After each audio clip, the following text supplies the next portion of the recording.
All right. Good morning, everyone. Welcome to the September 16th, 2025 Board of Supervisors meeting.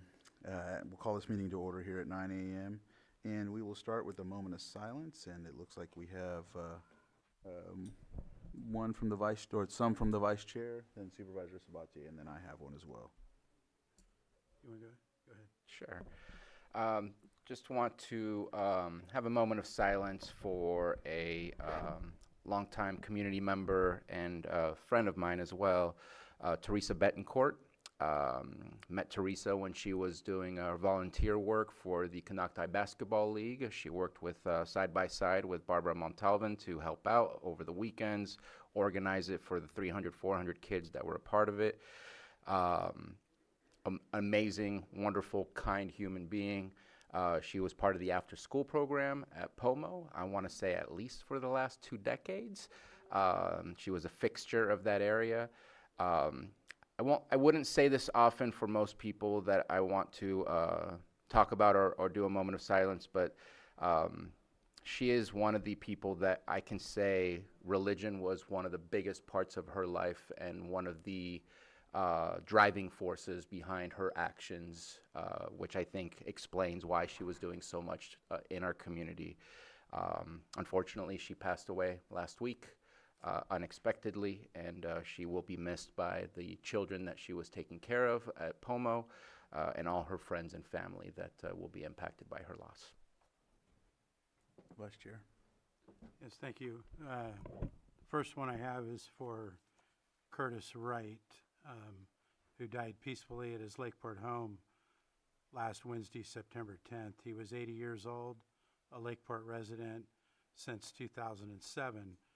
Curtis formerly resided in Maxwell in Colusa County, Fresno, and his hometown of Stockton.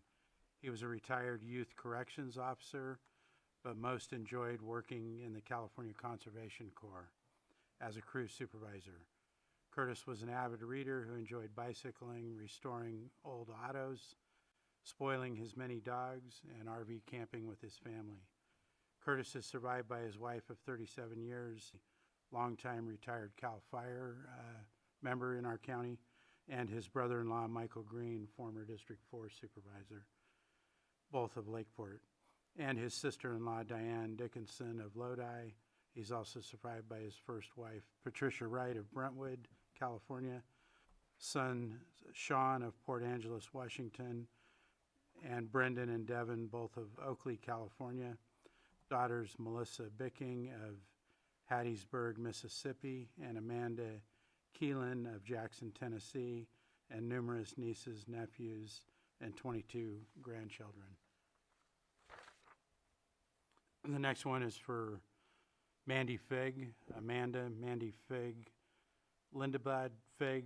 She was born in 1982 and passed away on August 19th of 2025, leaving behind a legacy of love, strength, devotion that will live on through her family. She was a beloved mother, daughter, sister, niece, and cherished friend, and was raised on the Lindblad Ranch in Lakeport, California. She grew up surrounded by the beauty of country life and developed a love for adventure and thrill. She spent her younger years snowboarding, wakeboarding, and driving her race car at the Lake County Fairgrounds. She graduated from Clear Lake High School in Lakeport and pursued higher education at Cal Poly San Luis Obispo. When her entrance to that was delayed, she took the opportunity to study abroad for 6 months in New Zealand before returning home. She also extended her adventure to Australia, where she spent time at sea to become a certified diver. Her life was a blend of courage, curiosity, and joy.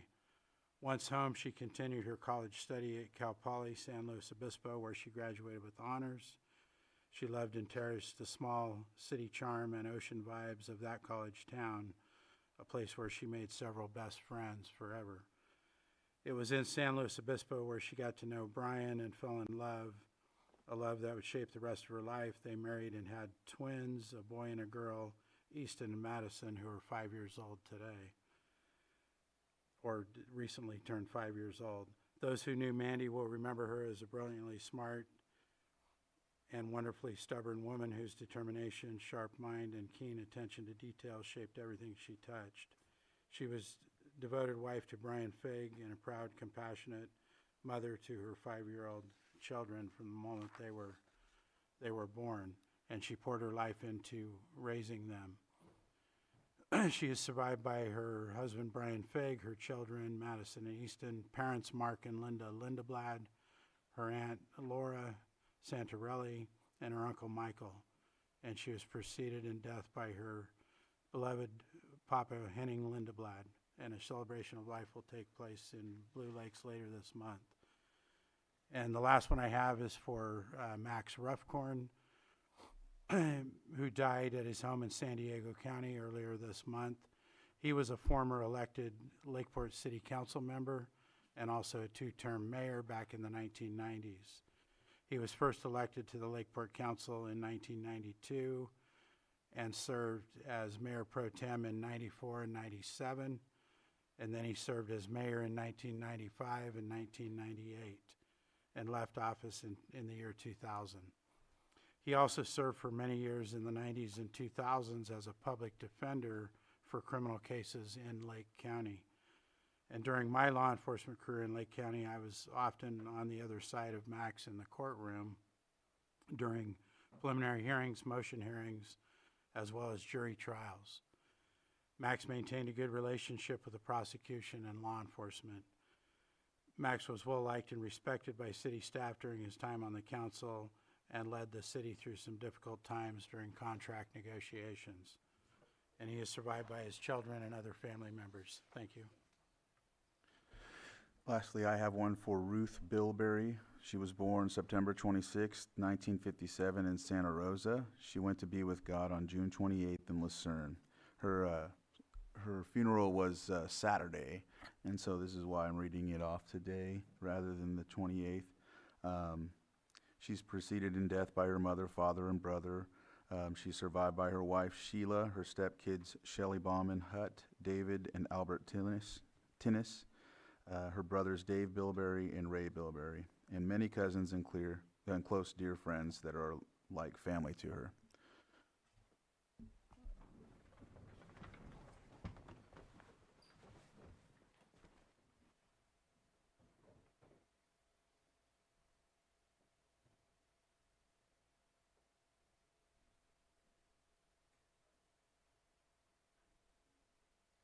Supervisor Owen, can you lead us in the pledge, please? I pledge allegiance to the flag of the United States of America and to the republic for which it stands, one nation, under God, indivisible, with liberty and justice for all. Thank you. All right. Consideration of extra items not appearing on the posted agenda? We have no extra items. No extra items. Consent agenda. The consent agenda is commonly items that are non-controversial. However, anybody from the public or from the Board of Supervisors can pull for further discussion. If there is any from the board, not seeing any, I'll open it up for the public. Seeing no hands in Zoom, I'll bring it back to the board for action. Chair, I move to approve the consent agenda as proposed. Second. I have a motion and a second. All in favor? Aye. Any opposed? That motion carries 5-0. All right, next we'll move on to our timed items. 6.1, public input. Public input is for the public to come up and address any issues that are not on the agenda. Just know that we cannot comment at this time. You will have 3 minutes, and please fill out one of the papers that are right in front of the microphone if you're here. And we will also catch you on Zoom. We'll raise your hand. If you raise your hand, and Johanna will find you on there, and then you will have your 3 minutes. So is there any public input in the chambers? Come on up. Come on up. Yeah.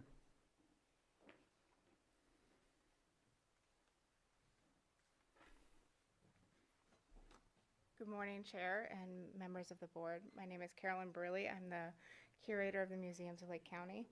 I'm honored to be here to share some exciting news. After several years of hard work, we are celebrating the remodel of our Pomo Gallery. This project has been in true collaboration with all 7 of Lake County's federally recognized tribes and we are so grateful for the generosity, time, and knowledge they brought to this process. The new gallery is not just a remodel, it's a step forward for our entire county.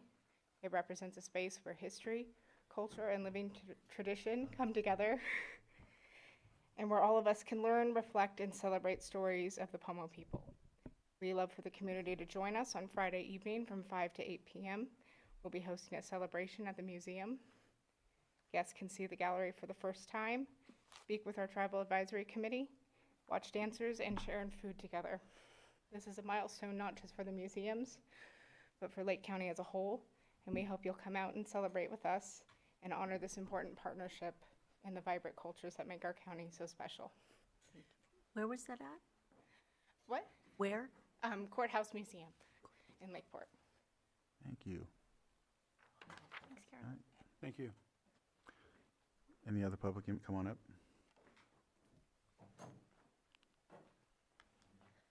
All right, good morning, board. Okay, so I'm here, I know you're doing another closed session with Robin, but I'm here to talk about a lot of things. I got facts. So Spring Valley has lived under years of deception and neglect from special districts. Today I am here with the facts and sources that prove it. June 23rd, 2010, the board approved a $1.8 million to fix the CSA2 Spring Valley water system. In September 12th, 2012, the State Water Board executed funding agreement 1710018-004C, officially listing us as a failing system. 2012, instead of using the funding to fix the system, a Prop 218 was pushed on the community. Ratepayers pay again on top of the $1.8 million already secured. Standby fees and county council. The director revived an abandoned standby fee despite government code 53750H2. She told the advisory board county council said it was legal. If true, county council is giving misinformation and enabling violations. 2024, attempt Prop 218. Special districts tried another Prop 218, but left 40 to 50% water loss, violating Senate Bill 555 Water Code 10608.34. That inflated the numbers, making it appear customers were paying for water not received.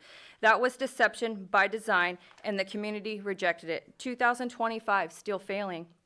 1 to 5 water breaks weekly. Pipes wrapped in asbestos. Every break means guaranteed contamination. Fire protection. Hydrants removed or capped based on slander, no proof of theft. For $15,000, water tanks could have been put in. A meter could have been installed on one of the fire hydrants, and that could have had CAL FIRE safely draw water, and then the district could have got reimbursed from CAL FIRE. Instead, the director spent $17,000 on a fence to protect $5,000 worth of cold patch. Not leadership, negligence, and deception. Spring Valley has been overlooked too long. A failing system, guaranteed contamination, one way in, one way out, hydrants capped, and even fire crews told to look elsewhere. This is deception from past directors through the current director, and if county council is backing it, then even this board is being misled. CSA2 cannot be the only district suffering this negligence. Supervisors, this is unacceptable, and we need the board to take action today. And I have given you guys numerous graphs proving it with the sources. I also gotten sources. I've given you guys the codes, and I am asking you guys to please stand up for our community. I have been here for a year. 3 of you guys were here when we fought this in 2024. Thank you. Thank you. I don't believe she stated her name. Oh, can you state your name for the record? Sorry. It's okay. Sterling Wellman. Thank you, Thank you. Sterling. Come on up, sir.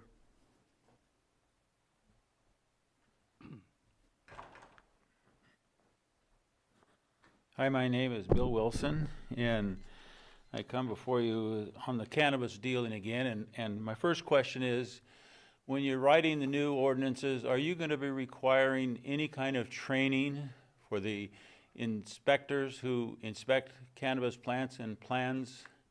And the reason I'm saying that is because in our situation, we have a a greenhouse that is underfiltered. I know I've talked to you all about this before. Nothing's been done. They have turned off their air scrubbers because they say they're too expensive. Nothing has replaced them. So there's all this volume of air going out that is unfiltered. They also now, I have seen on their inspection report, it was reported they have hoop house. And this is an exclusion area, a unique farm zone. They acknowledge that it is I went back to a different location, looked behind. There are 2 hoop houses with plants growing in them. The ordinances say in the commercial cannabis exclusion zones, unique farmlands, nothing is to be grown outside. And so I finally got a hold of code enforcement. Code enforcement says they have the orders now to remove the hoop houses. And I said, the plants too? And they said, no, just the hoop houses. I mean, that's sort of silly.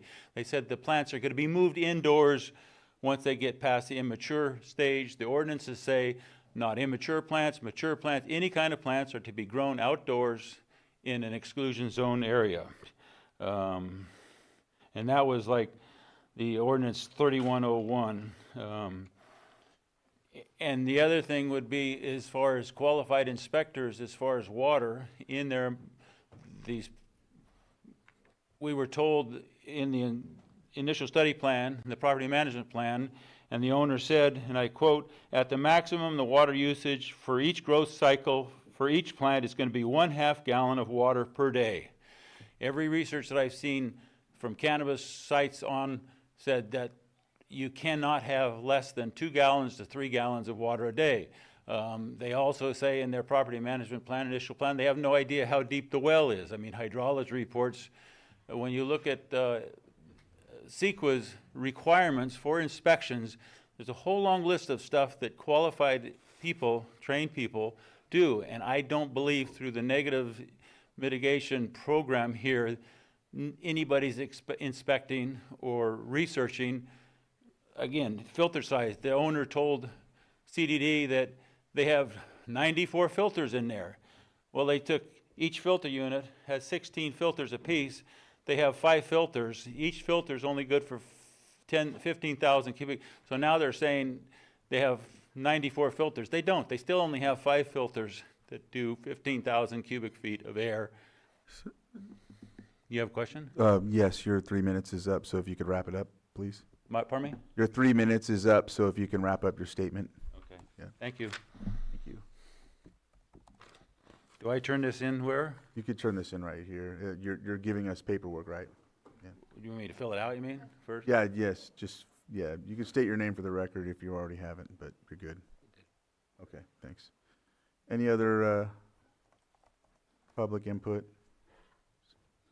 Any on Zoom? Did you have another? Okay. If there's none on Zoom, I'll go ahead and close public input at this time and move on to our pet of the week. There was one. Oh, done. we have. Oh, we have one more, sorry. Will be open. Sorry, thank you, Chair Crandall, Vice Chair Rasmussen, and Board, Margot Kambara. Wanted to thank you, Board, and congratulations for supporting Hobbiton, the lake, and the documentary. It was a wonderful premiere of the Director's Cut last Friday. It was a bittersweet day for Lake County to celebrate science like that, but also to commemorate such a tragic event from the the Valley Fires. So we take progress where we can, and we celebrate each other. So thank you. Thank you. Any other public input? All right, now we'll move on to pet of the week.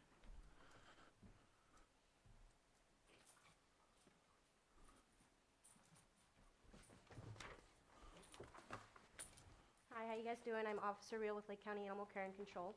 This is Betty. She is a 9-month-old lab pit mix. High energy at first, but once you get her to calm down, she just wants to be a cuddle bug. She would love food puzzles or anything to do with food currently. And she's just an absolute sweetheart. So if you guys are interested in adopting her or any other animals, come on down to the Lake County Shelter, which is directly behind the local jail. You want to say hi?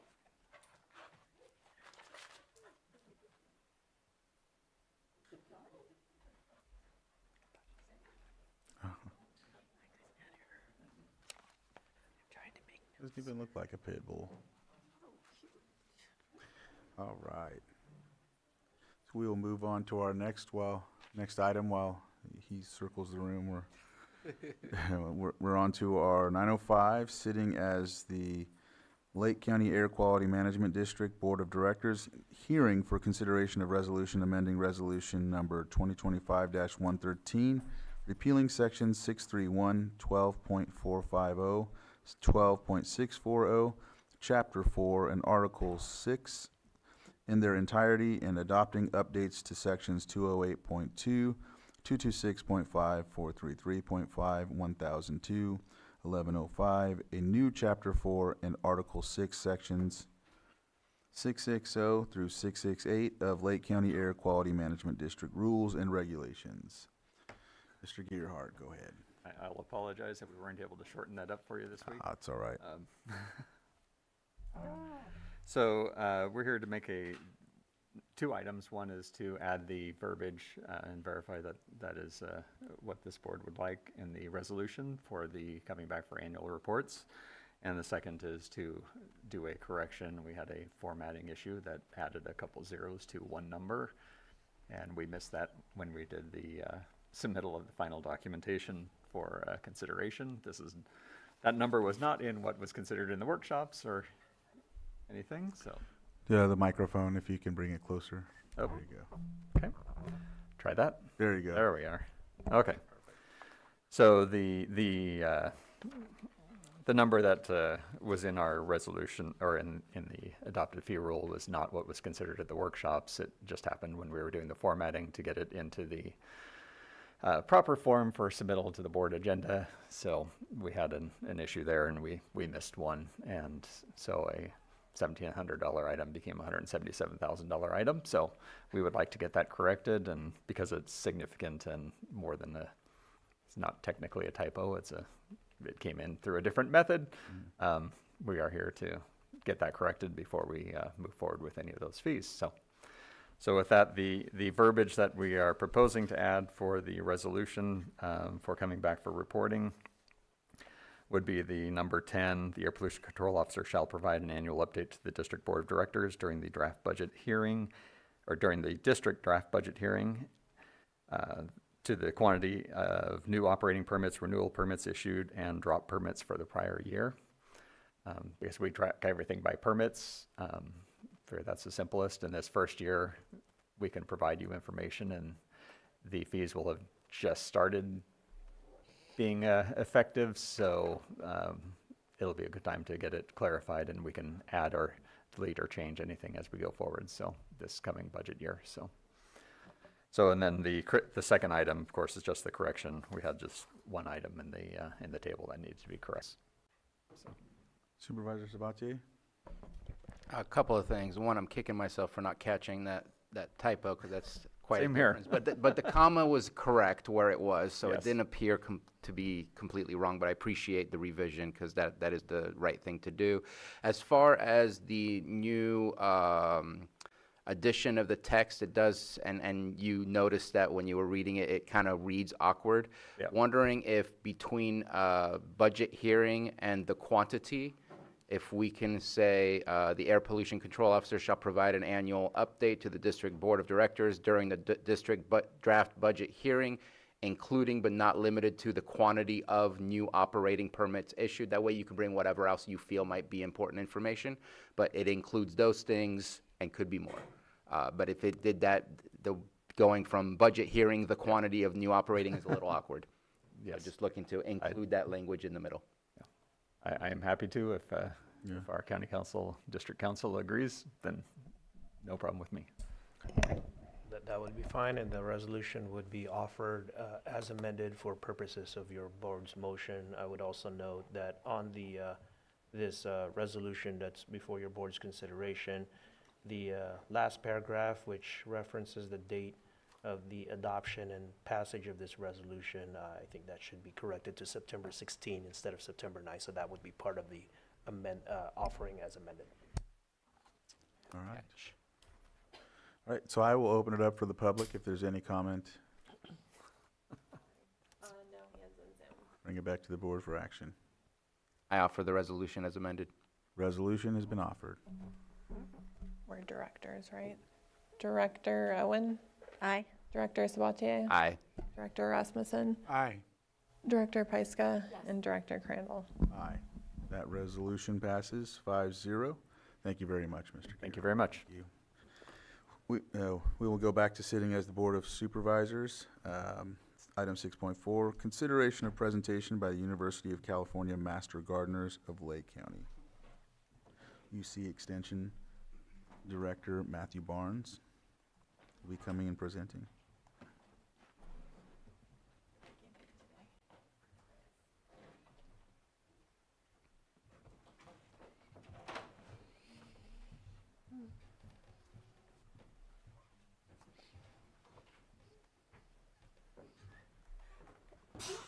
Bless you, bless you.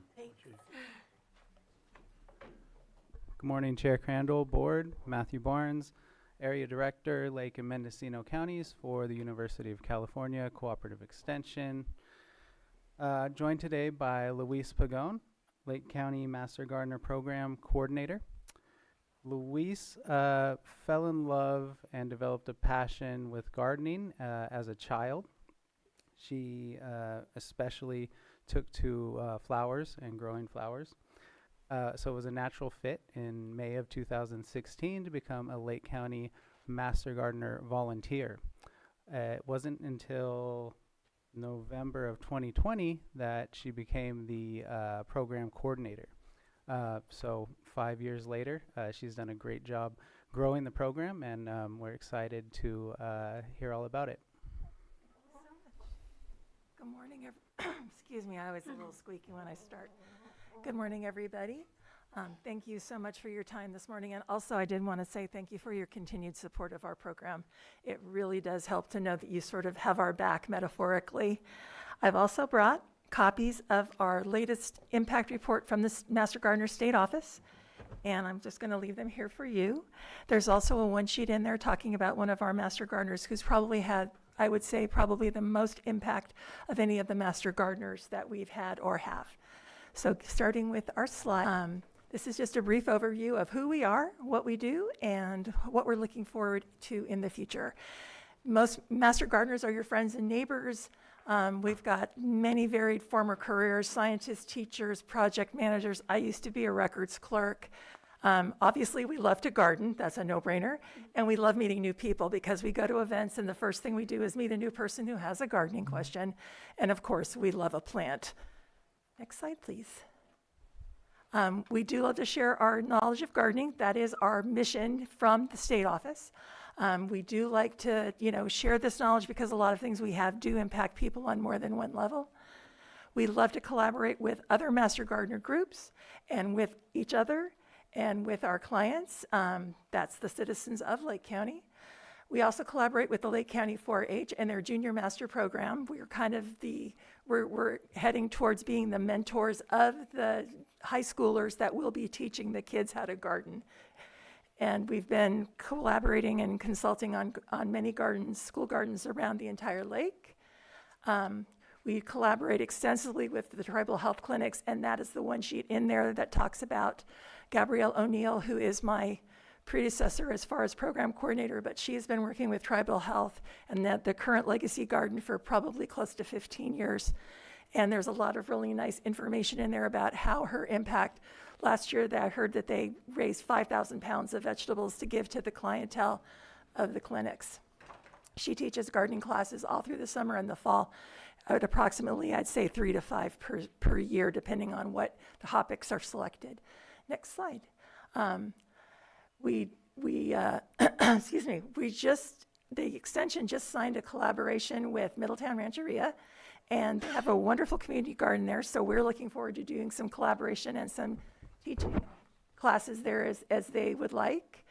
We care for our demonstration gardens. As you can see, this was from a few years ago when they were still in their infancy. This is the stock tank garden, and it's now filled with lots of pollinator-friendly succulents. We also have a radio show on KPFZ that we broadcast every other Tuesday. In fact, it'll be a week from today will be our next show. And we'll be celebrating our 3rd anniversary in November. We also attend festivals. That's kind of our becoming our kind of stock in trade. We just got back from the Big Valley Small Farms tour. We were at the Blackberry Cobbler Festival. We're going to be going to an event at Vision of Hope, and we'll be going to the Dia de los Muertos event in November. So we do like to get out. We meet so many great people and get to answer so many fun questions, because gardening in Lake County can be a bit of a challenge. Next slide, please. Some of the things going forward, we are beginning to really emphasize fire-safe landscaping and home hardening. That's coming directly from our state office. We are now starting to think about climate change on a more regular basis. It's not something that happens to other gardeners. It's happening to us too. We're also learning to be scouts for all kinds of invasive species. The big ones on the list right now are the tree of heaven and the spotted lanternfly. They're the two that are probably the most worrisome to the state CDFA. And we know that the knowledge that we get will also help gardeners in the future, because let's face it, invasive plants and insects do not recognize, oh, I'll only go here. They'll go any place they see a plant that looks like they want to invade. Next slide, please. So this is one of the ones, and this is kind of a little PSA for everybody out there as well. This beautiful creature on the left is the invasive lanternfly adult. And there it is in one of the instar phases up on the top right. And then its favorite host plant, the tree of heaven, which is everywhere in Lake County and pretty much the entire state of California. It looks really beautiful, but this little critter has been on the East Coast for the last about 15 years, and it's in 19 states. And California is very concerned about this, because this particular little animal is like an aphid-like. It likes to latch on to various plants and suck the living daylights out of them. It literally is like a little vampire. And the problem is it really likes grapevines, if you can kind of see where I'm going with that.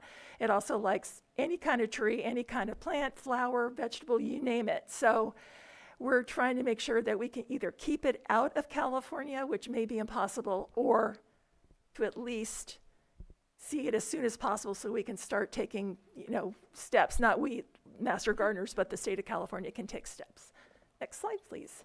The nice part about this thing, if there is a nice part about this particular lanternfly, is it doesn't hurt people. So it doesn't bite, doesn't sting, but it's after agricultural crops that are, vital to our economy and to the state of California. I've heard numbers that if this particular insect gets into the entire state, that it could be billions of dollars in lost revenue, because no one wants to buy it if it's contaminated. And of course, if they've destroyed it, no one's going to be able to buy it. Next slide, please.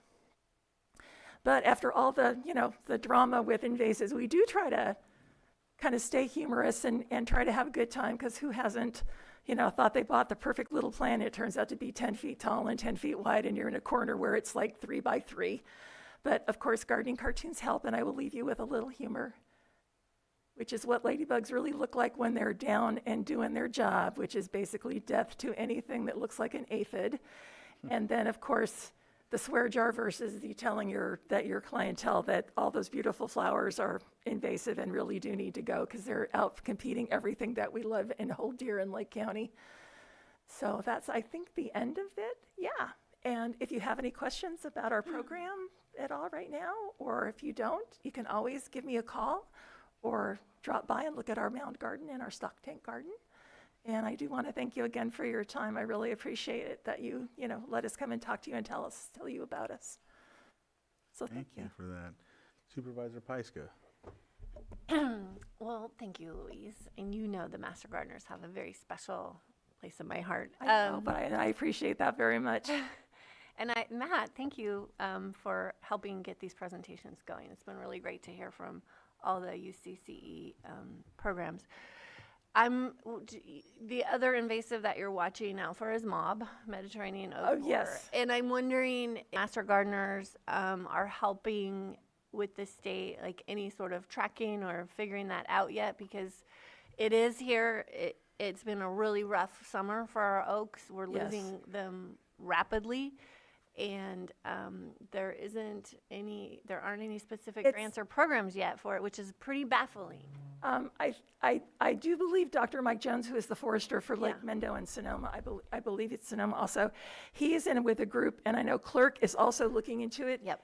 And basically what Dr. Jones had told us when he came to give us the bad news, I'm like, great, another invasive.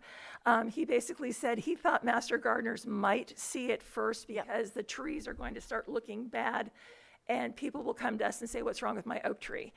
We haven't really had that many people come and tell us that. I think because there has been such an information dispersal that people know if they start seeing problems with their oak trees, they should call an arborist sooner rather than later to have them look and see what it really is, because we're not quite qualified to diagnose Mediterranean oak borer infestation, because unfortunately oak trees are probably subject to every kind of disease and fungus on the planet. And the Mediterranean oak borer, I understand, loves everything that sudden oak death does not. So it's like, Yeah. it's tough. Well, it's just helpful to have the master gardeners informed on what to look for, or if they're hearing something, where to direct them. And clerk yes. has their tracking.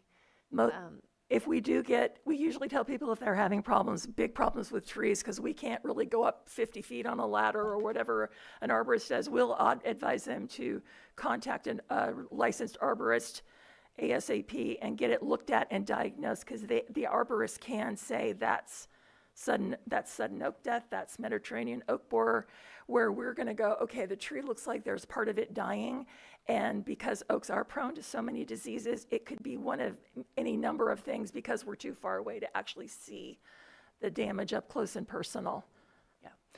The other part you mentioned was the Firewise landscaping, and I know we've talked about this a lot. Yes. The Risk Reduction Authority even had a town hall on this a few years ago. Yes, we did. But now that we're moving to the 0 to 5 foot clearance, zone 0, and that's going to, starting January 1st, be everywhere and affect all of us. So I was just wondering how master gardeners are planning for this. If you have, a lot of people think that it looks really ugly if you just take everything away from your house, but there's actually ways that you can make it look really nice. Oh, yes. You can move those prized plants away from the house. So I was just wondering how master gardeners is sort of planning for that to, have some maybe positive examples. Well, the one thing when you said that people say it's ugly, that's the first thing I tell people is it doesn't have to be ugly unless you want it to be. Bare earth, which is totally fine because it can get expensive if you really want to do all the bells and whistles, but gravel, you can put down brick, you can do many things. I've seen a few that are almost OCD-like in their designs where one rock out of place and you're in trouble. It's like, that's a little too much for me. But you can make it beautiful and have curb appeal, because I know people worry, well, what if I want to sell my house and there's this big thing around it? So we have lots of examples that we can show people that, if you have to start with bare earth, by all means start with bare earth, because it's one thing to save up for bricks. It's another thing to talk to your insurance company about why your house burned down. So that's kind of how we're taking it. It doesn't have to be ugly. It is effective. There's a woman in Humboldt that's who's gardening, Jana Velikovic. She has said that, in her opinion, that if we all follow the 0 to 5 no-grow zone, that it's a significant percentage of houses would not burn down. And she's got the photographs, and she's been down to LA, and she's noticed a lot of things that have made a huge difference in houses that did survive that fire and houses that didn't. And sometimes it came down to the fire department or the firefighters going through and cutting down a wood gate that was touching the house. So there's a lot of easy fixes that do not have to cost an arm and a leg and everything else. Great.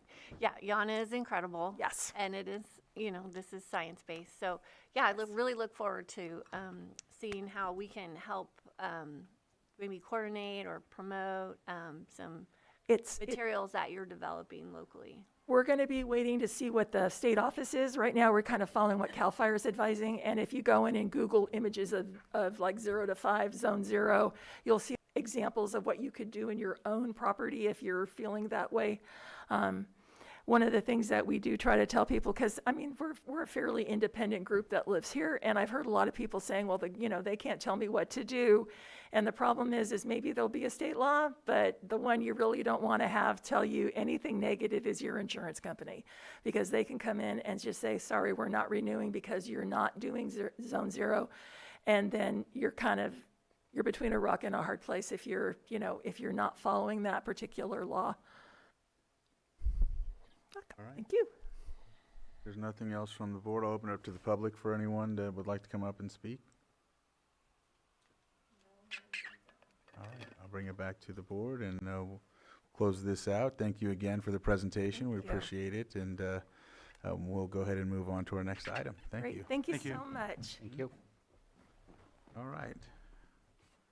Moving on to item 6.5, consideration of presentation from County of Lake interns.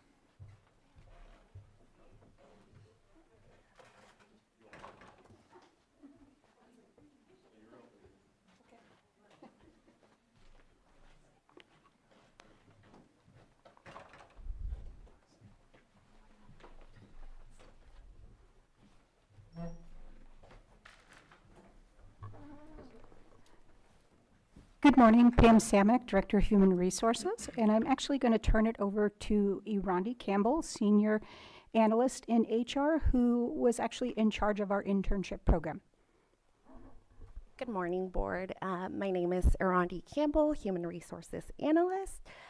So we had a great new experience for the internship program, both for the departments and the interns. We had a total of 7 interns, 2 in the library, 2 in public services, 1 in the DA's office, and 1 in HR and admin. 1 is currently serving in the public health department, and I know the sheriff's office is looking to hire or open an internship in the emergency services operations. So we are proud of the success of the internship program and excited to see how it continues to grow and evolve. And I'll pass it over. Hi guys, my name's Miles. I'm CLHS grad. Are we gonna be putting up slides, or should I tell a little bit about my experience here?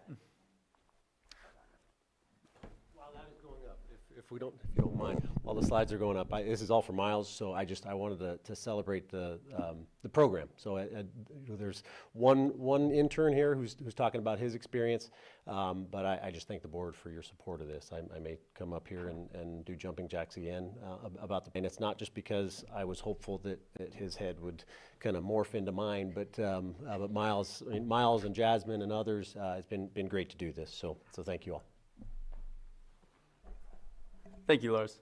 So, good morning. My name's Miles. I'm a Clear Lake High School grad, and I'm currently going into my senior year at UCLA. I'm the founder of Bowie Bird Apparel. It's a small clothing brand based here in Lakeport. And I'm so excited to tell you guys everything that I got to do during this summer. But first, I want to thank you all, because the experience that I've had, the way I've been treated by everyone in public services has just been incredible. And I really wanted to come home and have a valuable internship like all my friends were, but they were in LA and San Francisco, and I wanted to come home, and I was able to get both, and it just means a lot to me. So here's what I did. Next slide, please. We'll do another one. We'll circle.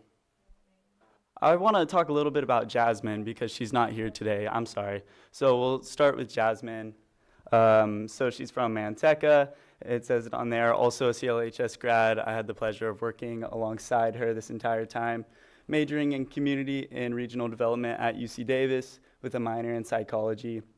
And she's involved in a number of clubs on campus, the Pokemon Go Gaming Club, Triceratops Scavenger Hunt Club, Mental Health Initiative, and Housing and Transportation Advocacy Committee, which she spoke to me about being very involved and enjoying those. Next slide, please. We worked together a little bit, but she also did some things on her own. From talking to her, the biggest things that she enjoyed was the exposure to a work environment. She was able to kind of prepare her skills and acquire that valuable experience for her future. We worked alongside each other on the kids camp, which I'll talk more in a little bit. She used GIS to observe county growth boundaries and did a lot of composting and grant research.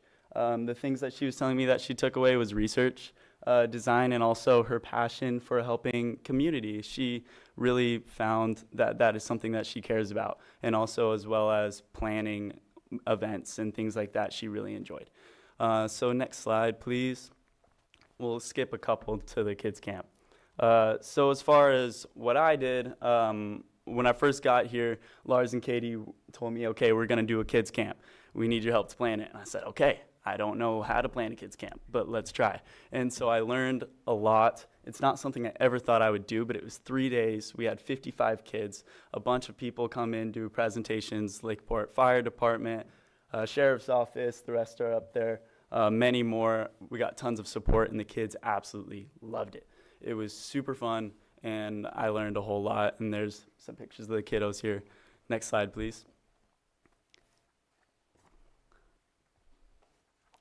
The next thing that I want to talk about is something that I kind of did throughout my internship, and essentially I wanted to build Parks and Recreation as a brand. So similar to a brand, it has an identity. It's got a set of logos, colors, typography, tone, voice. I created templates. I did a case study, and I did it throughout my entire time here and tested it to make sure that it would work, because I think promotion and social media is one of the biggest things that we can improve on as a county. It's just how we're talking to the public. So the idea is that it's an extensive manual with a table of contents, and anytime future staff are speaking to the public through social media or any kind of outreach, they can access that and see exactly what it should look like. So that's the idea. And next slide, please. So this is a little bit from it. So here's some colors, and on the right you can see just a little flyer. The top flyer doesn't use the manual at all, and it looks fine, but the bottom one is a bit more cohesive. It's a bit more recognizable. It's got our colors that really scream Lake County, and it's little things like that that build a recognizable, trusted brand to gain more followers. So next slide, please. Here's another example of just the fonts and also how much editing a photo can make a difference and create just a big style. So it's very long report. I spent a lot of time on it, but these are just a couple little things that I wanted to show you guys. Next slide, please. So yeah, these are 2 different flyers for 2 different parks, and you can tell that they are from the same thing, and that's what matters. Next slide, please. So next I want to talk a little bit about the Canocti Climb. This is the last thing I really want to share. I started the planning of the Canocti Climb with Lars and Don Smith these past few weeks, and it's a 5K run race up Mount Canocti. It's the first time we've done it, and we want to do it kind of annually. So I started with the promotion, and I created the logos as well as just the general overview and logistics of what the event will look like. I created a sponsor package and packet, and I've been running around town looking for that as well, so we can make it as awesome as possible. I designed t-shirts and medals and awards and merchandise and things like that. So I'm super excited for the Canocti Climb. We've started pushing out some content on social media now, so be on the lookout, much more to come. That's about it for the big things that I wanted to share with you guys. Like I said earlier, I really want to thank the board, Lars, Katie, everyone at Public Services for the opportunity. I've learned so much, and I've really just enjoyed my time here. So thank you all very much. Well, thank you for that. Supervisor Sabatier? You know, if you're nervous, it's okay to slow down. It's you're awesome. You're amazing. I've known about you, but I didn't get to meet you until you approached us not too long ago, a month or 2 ago. Really glad to hear of your experience. Really glad that Lars really got to get the best of you, and that we were able to provide something in your hometown so you can come home and experience what you got to experience. Your presentation was amazing. You did an amazing job. Love the work that you're doing. Really appreciate that. We don't get to put enough focus on marketing and advertising, even though you're right, it is something that we lack because we're so busy doing the internal work and everything else that it's hard to slow down to look at those fine details, but those fine details matter and really build up a group of people who are supporting the work that we do. Love everything that just happened right here. I want to say we have a great list of students that were in our internship. I feel the need to at least highlight one. Owen from the city of Clear Lake was a intern over at Redbud Library. I've known Owen forever. That man is talented, intelligent, and going somewhere. And just seeing him being part of the team, he's a musical genius as far as I'm concerned. But he's also a very kind and good human being, and just to have him attached to our team means a lot to have seen him there. I did get an email from Nancy, who interned with HR, who said she wishes she could be here, but wasn't able to make it here. But I'm guessing everybody had the same level of experience and enthusiasm that you just shared with us. And again, can't speak enough about your presentation. I'm sure you make your parents proud. Thank you very much. Thank you. Supervisor Pyska. I am delighted that we got to do this program, so thank you for those that championed it. Although I know Lars had this in the works, but he's been glowing about his interns for months and months. We were very excited even before you came. And I agree with everything that my colleague said, but I also, I'm really excited about the Canocti Challenge. I'm not a runner, but I will be there. And the marketing is fantastic. I was so happy when I saw it with the Mission Impossible theme. Very exciting. That's exactly what we want to do, is we want to get people really motivated to activate our parks and to get people using the facilities that we already have. So great job. Excited to see more, and hope you come back someday. Thank you. Thank you.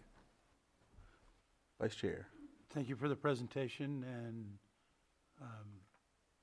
you did a lot of good work. I appreciate that.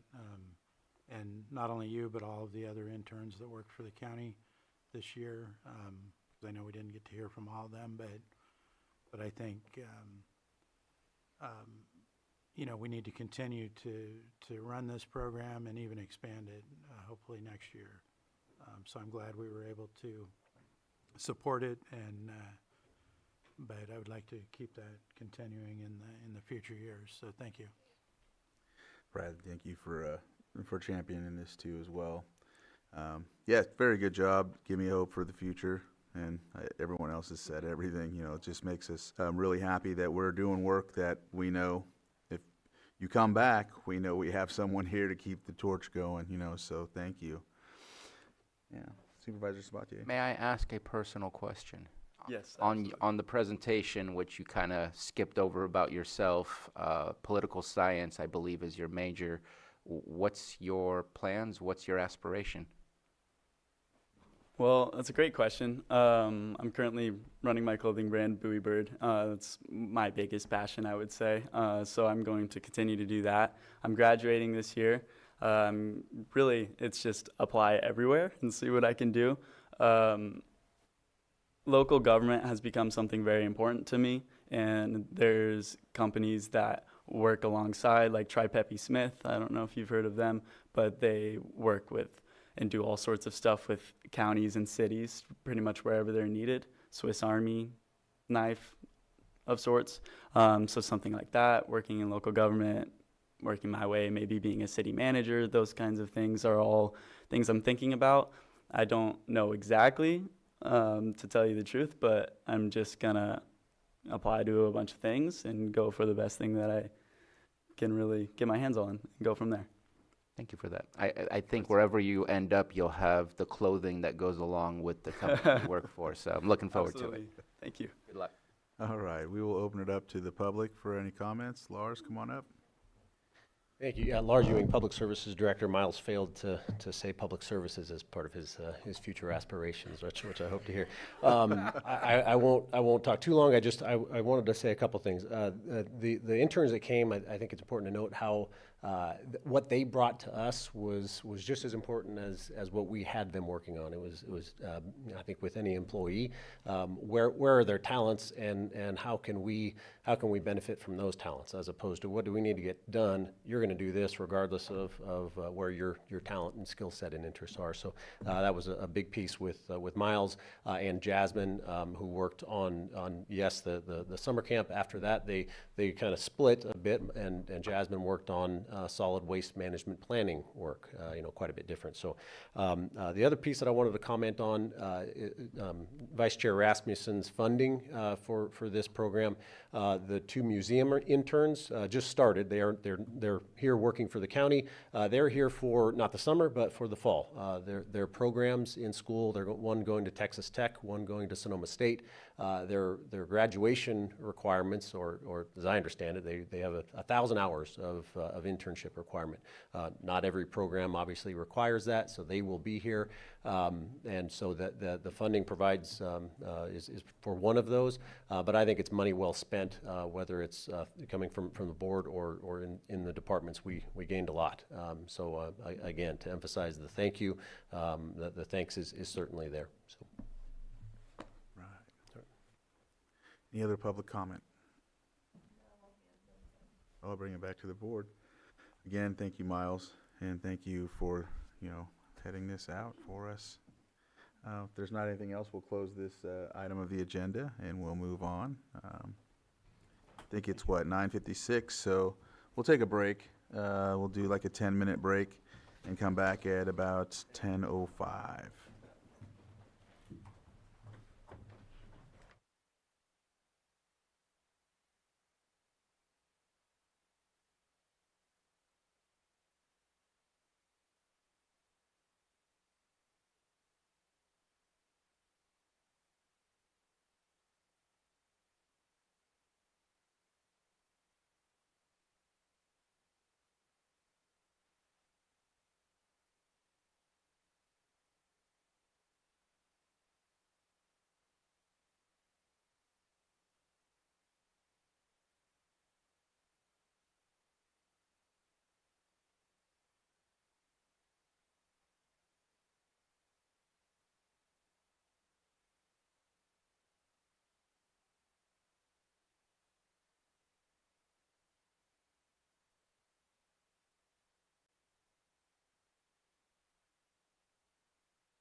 All right, we're back from our break. We'll go ahead and move on to our 7.2. All right.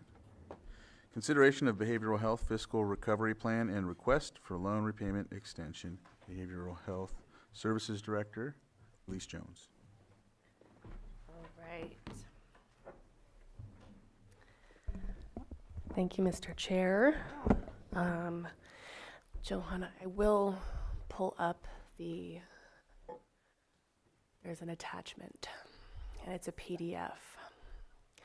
I apologize, I could have logged in. But in the meantime, I did have some comments, and I wanted to reflect back to when I was in the board here in June on the 12th. And at that time, I had asked for a 12-month extension because we had insight that it was very unlikely we would be able to resolve that loan sooner. And so effectively, since then, we've engaged in our own internal audit. We've involved the Department of Healthcare Services. We've involved expert technical assistants and consultants to conduct a complete deep dive.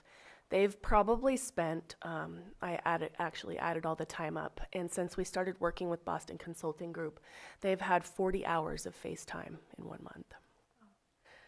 So they've been here, they've been going through the things that aren't kept online, right? Even our auditing books, all things like that. And so this recommendation to extend the loan to the end of the fiscal year comes with a lot of research and a lot of transparency already.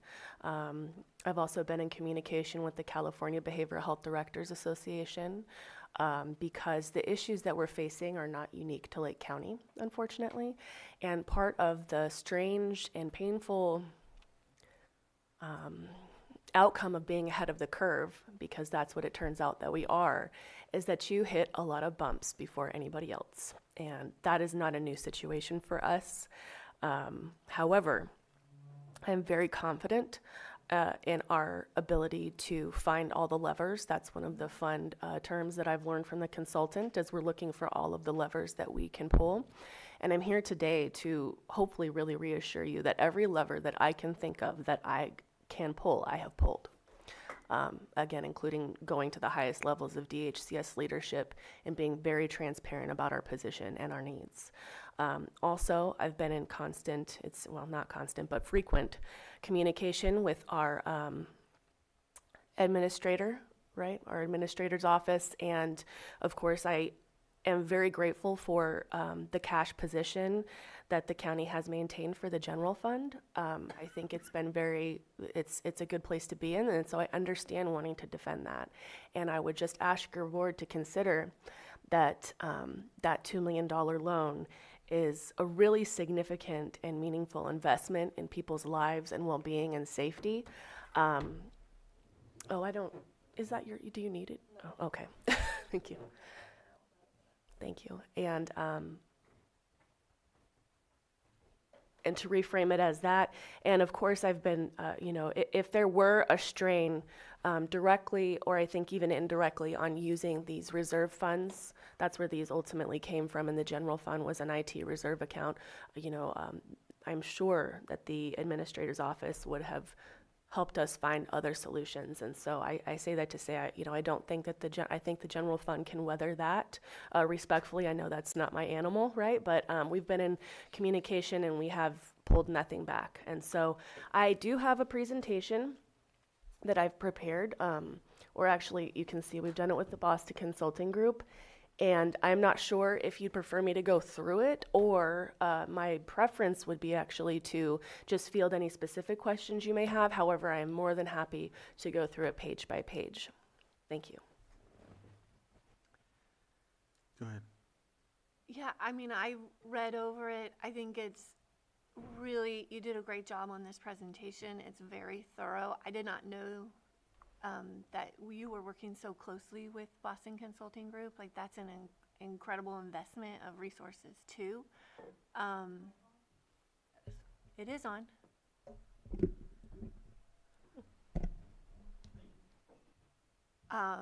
It really lays out how critical these funds are until we can get through the next 9 months. The services that we need to continue to deliver so that we can continue to deliver. I do think that we can extend this loan. I'm all in favor of that because this is really about, making sure that we continually get services to the people that need them most. We have made progress in this area, and I can't imagine sliding back on that progress when we know that there is an end of sight and that we have been really well supported through this with BCG. So it's all that we can ask for. Like you really have done an incredible job with this and gathering up the reports and the evidence to support that this is short term, and we will be able to repay. You will be able to repay this from the general fund. So I'm okay not going through the presentation because I read through it, but that's just my opinion. Supervisor Owen, and then Vice Chair. Okay. I was wondering about your graph went back as far as 2019, 2020, and it was around $7.5 million. Prior to that, did that include some of the COVID relief funds? COVID? When was increased? Because now there's a big decrease, but it didn't go back to prior to COVID to show if that was the funding that was coming in at that time had been increased over COVID. I know that there was a lot of funds attached at that time. I'm sorry, Supervisor Owen, can you clarify which specific graph you're looking at? I'm looking at, let me see. What is the title of it? I think that was the one, right? Right, yeah, yes, yeah. Yep. Okay, so the short answer to your question is no. So the Behavioral Health Department, in terms of COVID monies, we receive from the state ARPA, I think American Rescue Plan Act, and CARSA, and I'm not going to, so those were our COVID monies. And the county itself, the general fund, I think, received the majority of COVID monies, and so we did see some here and there. Primarily, those COVID monies were invested into the purchase of our electronic health record. And so that was beautiful timing. But it's not in your regular. No, and so this is really talking about the amount of reserves. We've had very robust reserves. We've maintained a good cash position at, about $7 million, a little over $7 million, which has been great. And so what this shows, and we did take a dip in COVID, but not too significantly. And so what this shows at the beginning of that electronic health record transition, which was in March of 2023. And then just a few months later, on July 1st, we also had this entire reform of our payment structure. In hindsight, would I have been a pilot county for our electronic health record again? Probably not. That's a lesson learned, because that cost us. And while we were certainly in a position to drive that record, and it we take a lot of ownership over it at this point because we really co-developed it in many ways. It took a cost, and so that cost is not just on, right? And so it took time because we couldn't get any revenue in because the migration of data from the old system to the new system was flawed.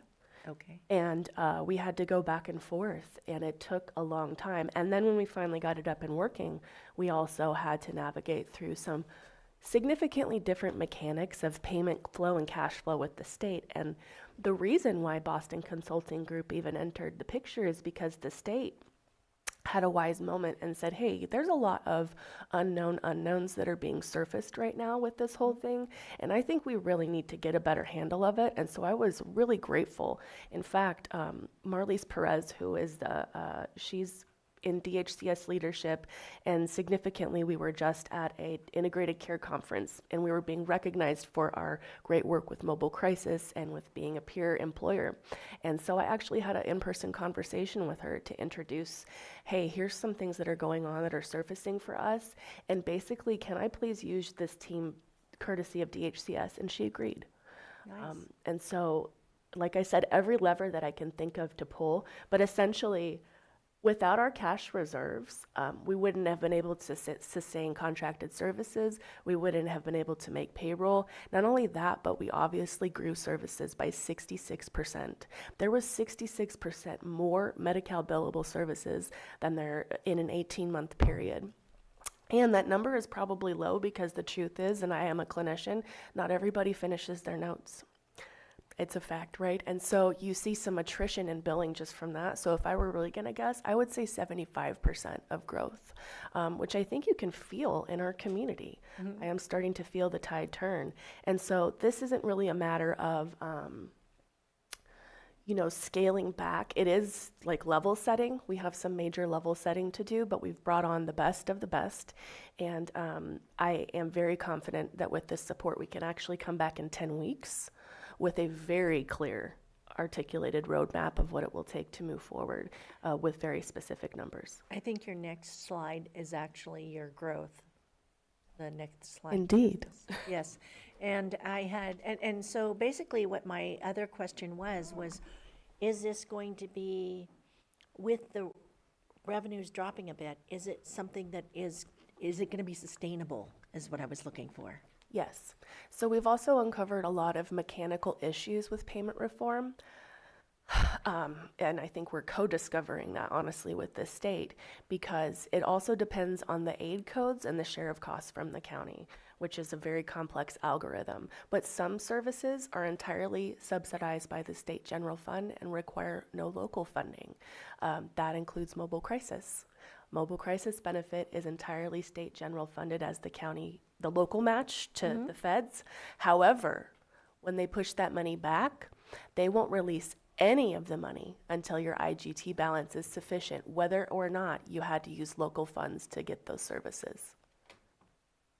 And so that's something we can actually pull a lever out with DHCS. That's really critical. That's a huge moneymaker for us. It is a robust rate. So there's a lot of interesting dynamics here that are very complex, and hence, I do want to come back. I think that, we've talked with the consultant. We've estimated 10 weeks is the time it's going to take to do this deep dive work, and continuing to work alongside the state and CBHDA, because there are honestly some points of advocacy here. There has been a lot of ask of the county, and I'm proud to say that we've delivered.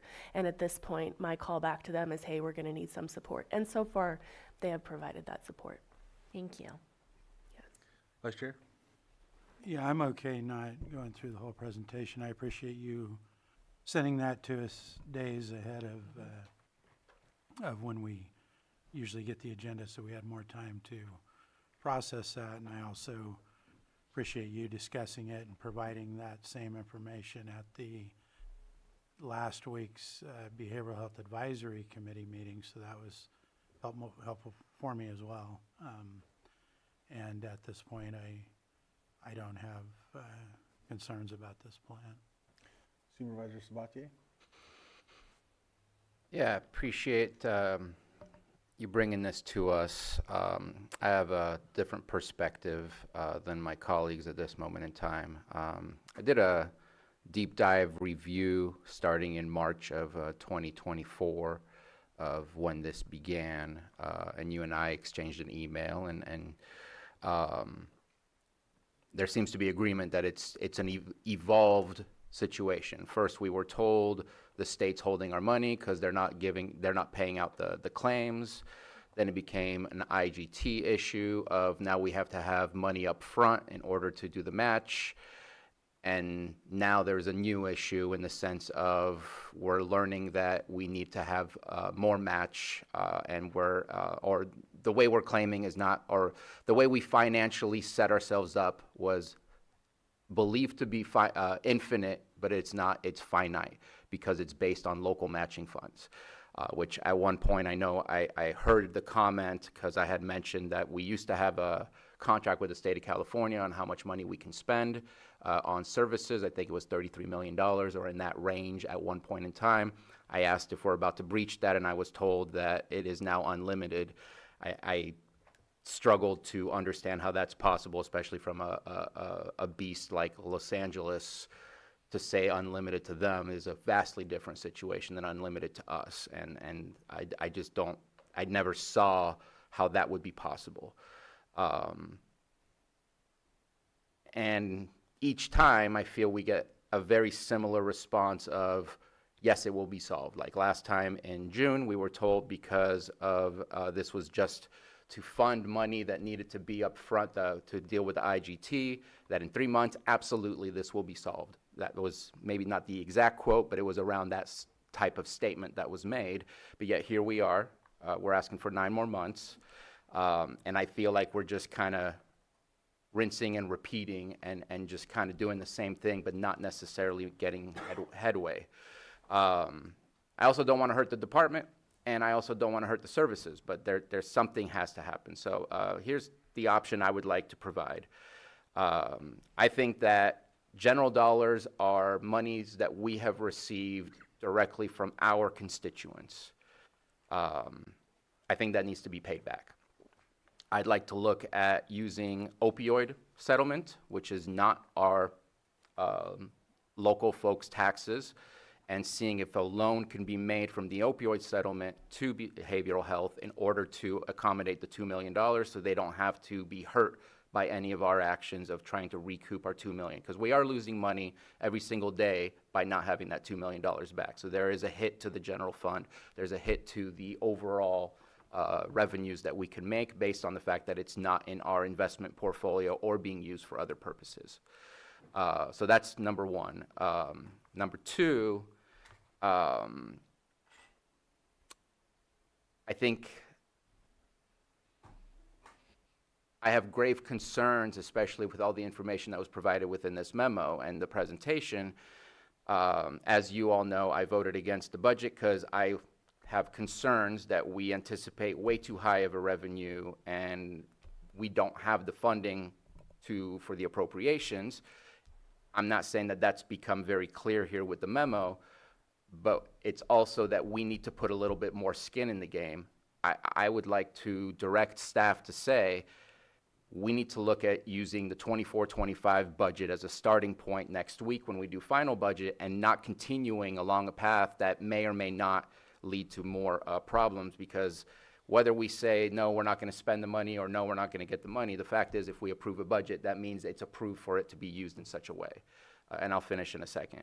And last one is, this is 18 months in the making. And I think that there needs to be an ad hoc committee to review what is being proposed by BCG, what is being proposed when it talks about in the memo about reviewing some of the contracts and some of these things, in order to ensure that there is a group mind in solving this, because I just see this as we're going to see another extension. That's what I see it as. So I'll end there. That's my proposal, because I cannot approve just doing another 9 months. All right, if there's, go ahead, Stephen. Stephen Carter, Assistant County Administrative Officer. In response to one of Bruno's number 2 regarding the budget for fiscal year 25-26, administration did agree with that, and we talked with Elise and Behavioral Health. We are presenting for final budget, actually, it's not exactly a ditto of fiscal year 24-25 because of certain accounts can't do that, but almost exactly a ditto of 24-25, which lowers it $14 to $16 million. So it does bring it down in line with what we know financially can be handled while everything is worked out and the plan is created. And then at mid-year, we can take a look. If there is a good plan, we can adjust, or it might be good where it is. So that's already been taken care of, and we're going to present $14 to $16 million lower budget for behavioral health. All right. Did you have something to add? Yes, Mr. Chair. So I am open to exploring options of relief through the opioid settlement funds that are legal, durable, and compliant. My initial review is that those funds are heavily restricted. And I am going, obviously, to do a lot more research, and I will involve DHCS and I will involve BCG. However, I am not very confident at this point that that is acceptable use of those funds. And I want to follow the law, right? I have to. And yes, I do realize that those are constituent taxpayer dollars. Your board to consider that our constituents would value the investment of services that you've seen our department deliver. And I would also implore you to consider that this is incredibly complex, that we have involved DHCS and been incredibly transparent. They're the experts and authors of all of this change that we've had to endure and expand upon. And to honor the request that I came in June 12th with, to please extend until the end of the fiscal year to allow us to resolve this now that we have all these effective resources in place to make sure that we're successful. And I look forward to any direction of the board. Thank you. Go ahead, Vice Chair. Yeah, follow-up question. I understand that that all has to be researched, whether or not it'd be legal to use any opioid money. But also, I would be interested to know how much is setting available, you know, if that were to be considered, how much do we have essentially in the bank? Because I'm assuming if it turned out it was legal and we had sufficient funds in the bank, this could be changed out later or reconfigured at a later date when that was figured out. And then I'm also, can anybody answer a question about how much we're losing per month and in interest by not having the $2 million in the general fund? Doesn't appear that we'd have that information available. At 4%, $80,000. So that's for the full year. Per year, 80,000, okay. Thank you. All right, any other? I will open it up for the public, if there's anyone that would like to speak to this item on the agenda. Guest.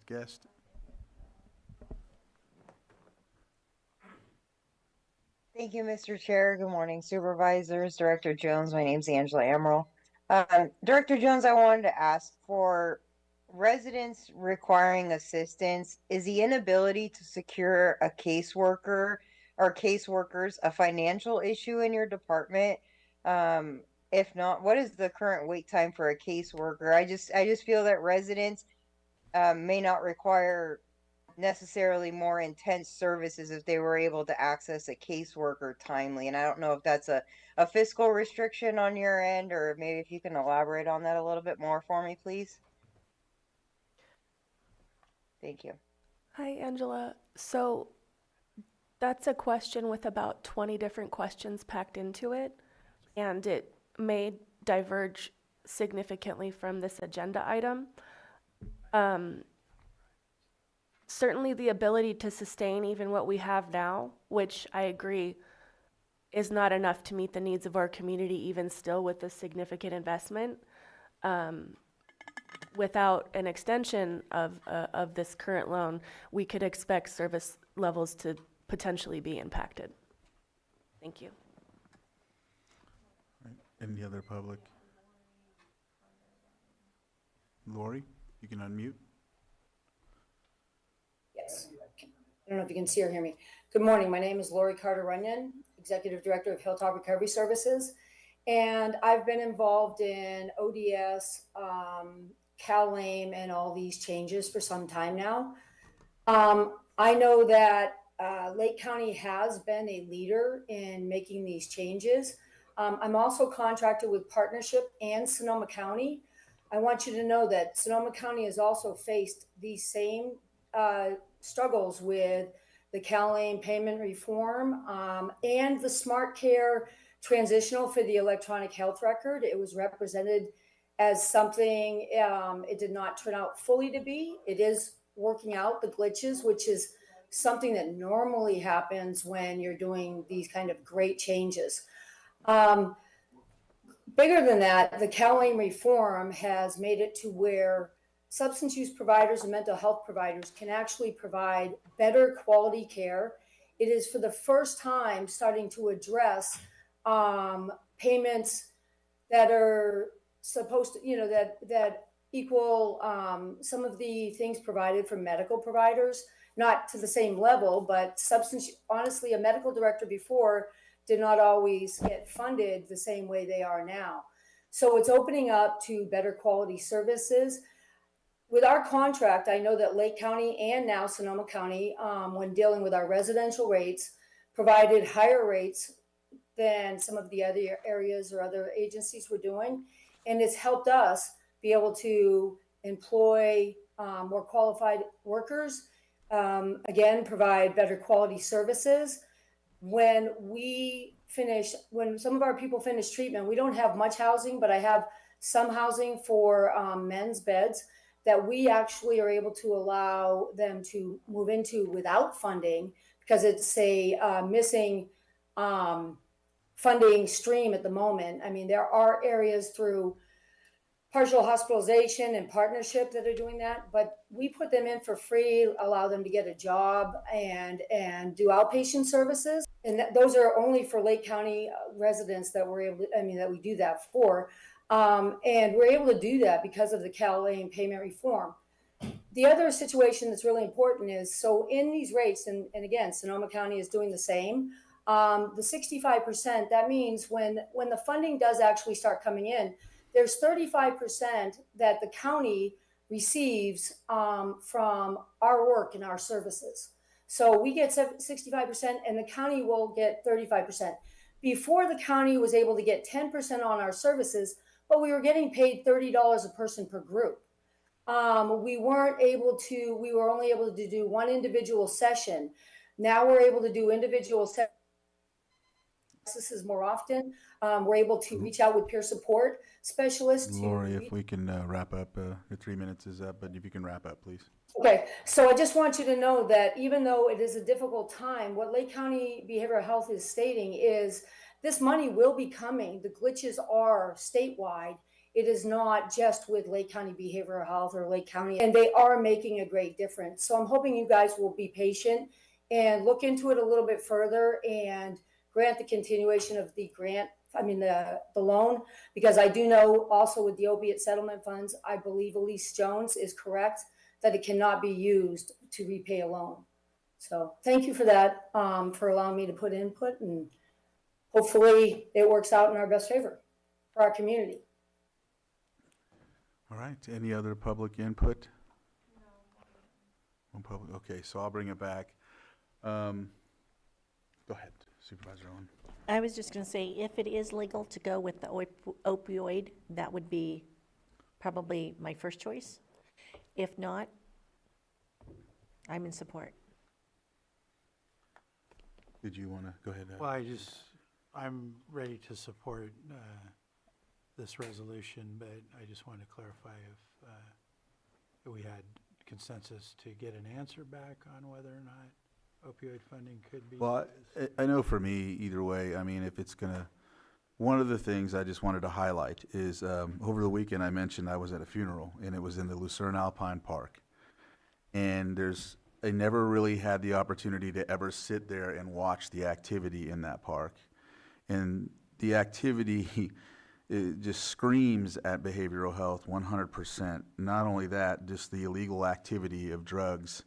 There's just no doubt in my mind that's what they were passing around when they were walking by where they were having this event. So, I understand the concern about funding and whatnot, but I don't want to lose continuity on anything. It was really painful to watch that, I'm telling you, just it not being able to do anything about it, and then knowing that I've called law enforcement before, and by the time they get there, this activity's gone, everybody's gone, and it's just catching someone when they're ready to get the help is what we have to be prepared for. So, for me, I want to make sure we don't lose continuity. I understand the concerns, but I'm ready to support as well. So I don't know if that's what you want. Well, no, I appreciate you bringing that up, but I'll go ahead and mention that since we talked about that park, there's other parks. Sorry. We just had, Yeah. nothing. I appreciate that coming up. We had another discussion last week about another park in another district that exactly the same circumstance where it looked to me like, yes, we could use behavioral health at that park.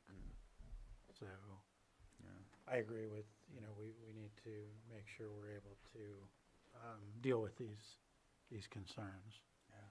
Could we get a response for the legalities of using the opioid funds? And if that cannot be done, we can go the other route because of the amount of money we're losing on the interest in the general fund. Lloyd?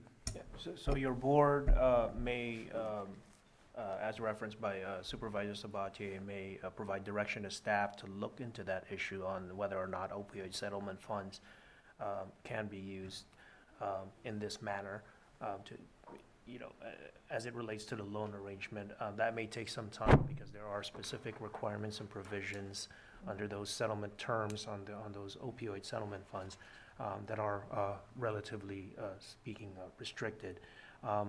And so direction can certainly be given to staff as to what's before your board today. It is a resolution essentially requesting an extension from the resolution, and it's amending the resolution that was adopted in June. That resolution involved an appropriation of funds as it relates to the loan taking out of the general fund. That would, for your board's reference, that would require a 4/5 vote. Is that a question that you can answer when you come back in your 10-week? Absolutely. Okay. I'm fine with that. Supervisor Sabatier? Yeah, I just want to say, I think please be broad in how you look at how opioid settlement funds can be used. It doesn't have to be a direct repayment of loan. It could be for the services you're going to provide, and then from your other budget funds that remains, that can be used to pay back. Just because there's creative ways to do accounting so that maybe it doesn't say you can't repay a loan, but it can say you can provide these services using these funds, and then that relieves other funds that were already available. Please be broad in how you interpret and how you see ways that it can be used. I was thinking the same thing, thank you. So I hate to throw in one more wrench, and I apologize, it didn't occur to me to say this earlier, but those opioid funds are within substance use disorder land. And this is not that. This is the mental health budget. And so there's even more of a partition, if you will, between those funds. And so that, when we say creative accounting, that makes me very nervous. I would prefer not to account creatively. And that's just our department tends to err conservatively in the way that we operate. And so I am absolutely willing, and we are prepared with Boston Consulting Group to fully evaluate that. We've already started doing some preliminary evaluation, which does not look promising. However, in 10 weeks' time, I can provide a fuller evaluation of that. All right. If there's not anything else, Lloyd, or, okay. Nothing further. I'd move to adopt the resolution, which would include approving amendment number 2 to that resolution number 2025-74, which extends the repayment period for the short-term loan in the amount of $2 million from the general fund to Lake County Behavioral Health Services. Vice Chair, we would offer, I think that's what Lloyd was saying, we would offer it, yeah. The resolution can just be offered by your Okay. board if that's what's construed by. That's what I intended. Resolution has been offered. Supervisor Owen. Aye. Supervisor Sabatier. Nay. Supervisor Rasmussen. Aye. Supervisor Pyska. Yes. And Supervisor Crandall. Aye. Resolution passes 4-1. All right, that concludes that item. 7.2, should I do 7.3? Okay. Consideration to approve the memorandum of understanding between the County of Lake and the Lake County Continuum of Care to alleviate and prevent homelessness in Lake County and approve budget of HAP-6.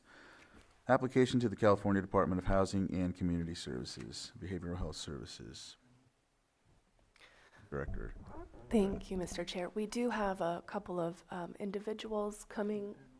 Are they presenting, Mr. Abbott? Yes, they will be presenting, so if you could just hold for one moment. Are they there? Oh, Pastor Shannon. Pastor Shannon will be joining us.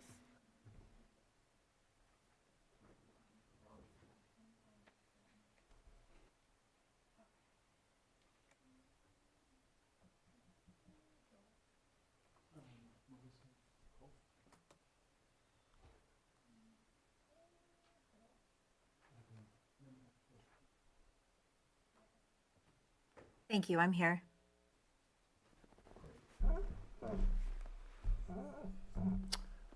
Introduce yourself. Hello, my name is Scott Abbott with the Lake County Behavioral Health Services, which is also the administrative entity for the Lake County Continuum of Care.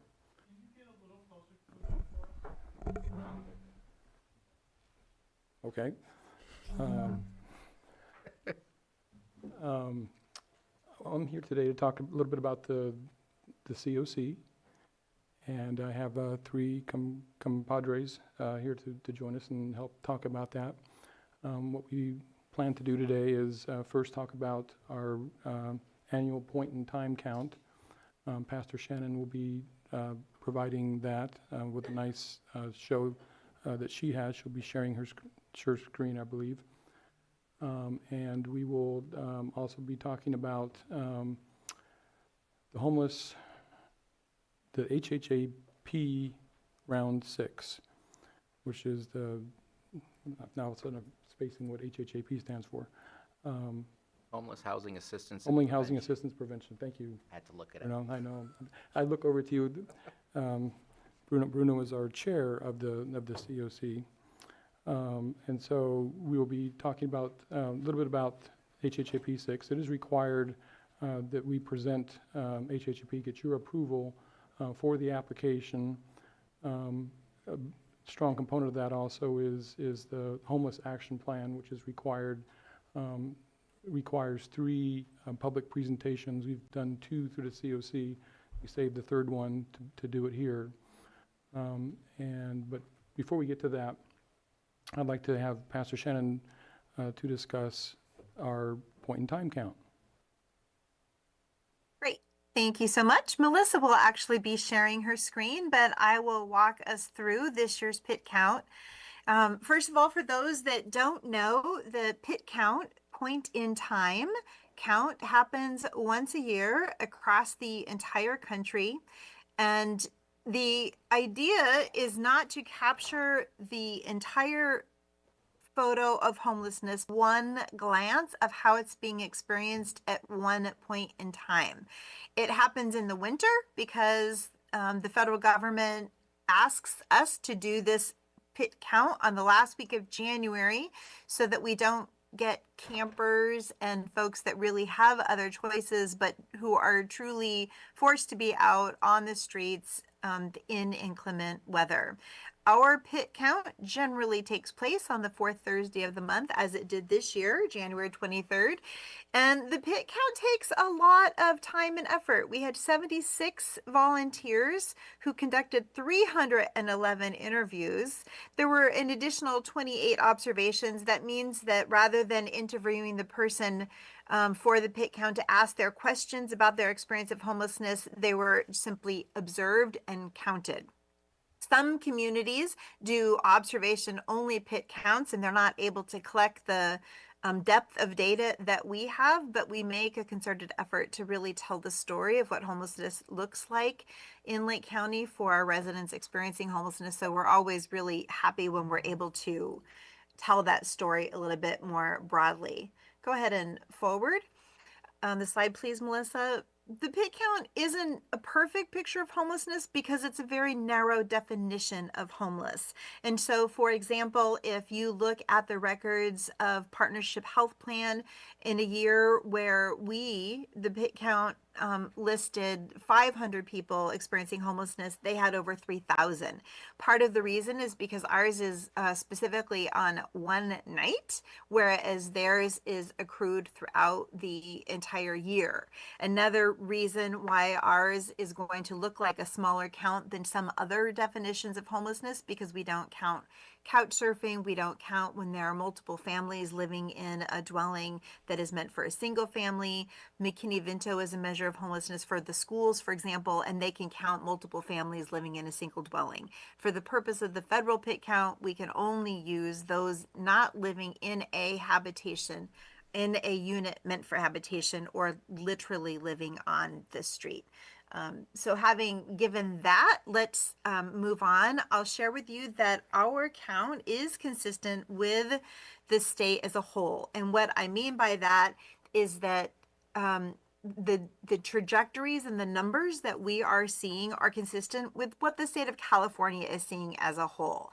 So in 2024, homelessness increased nationally by over 13%, but California, through all of the new programs that we have been doing, had an increase of only 3%. So we saw a much lower rate of increase in homelessness than almost the entire country. We did better than 40 states.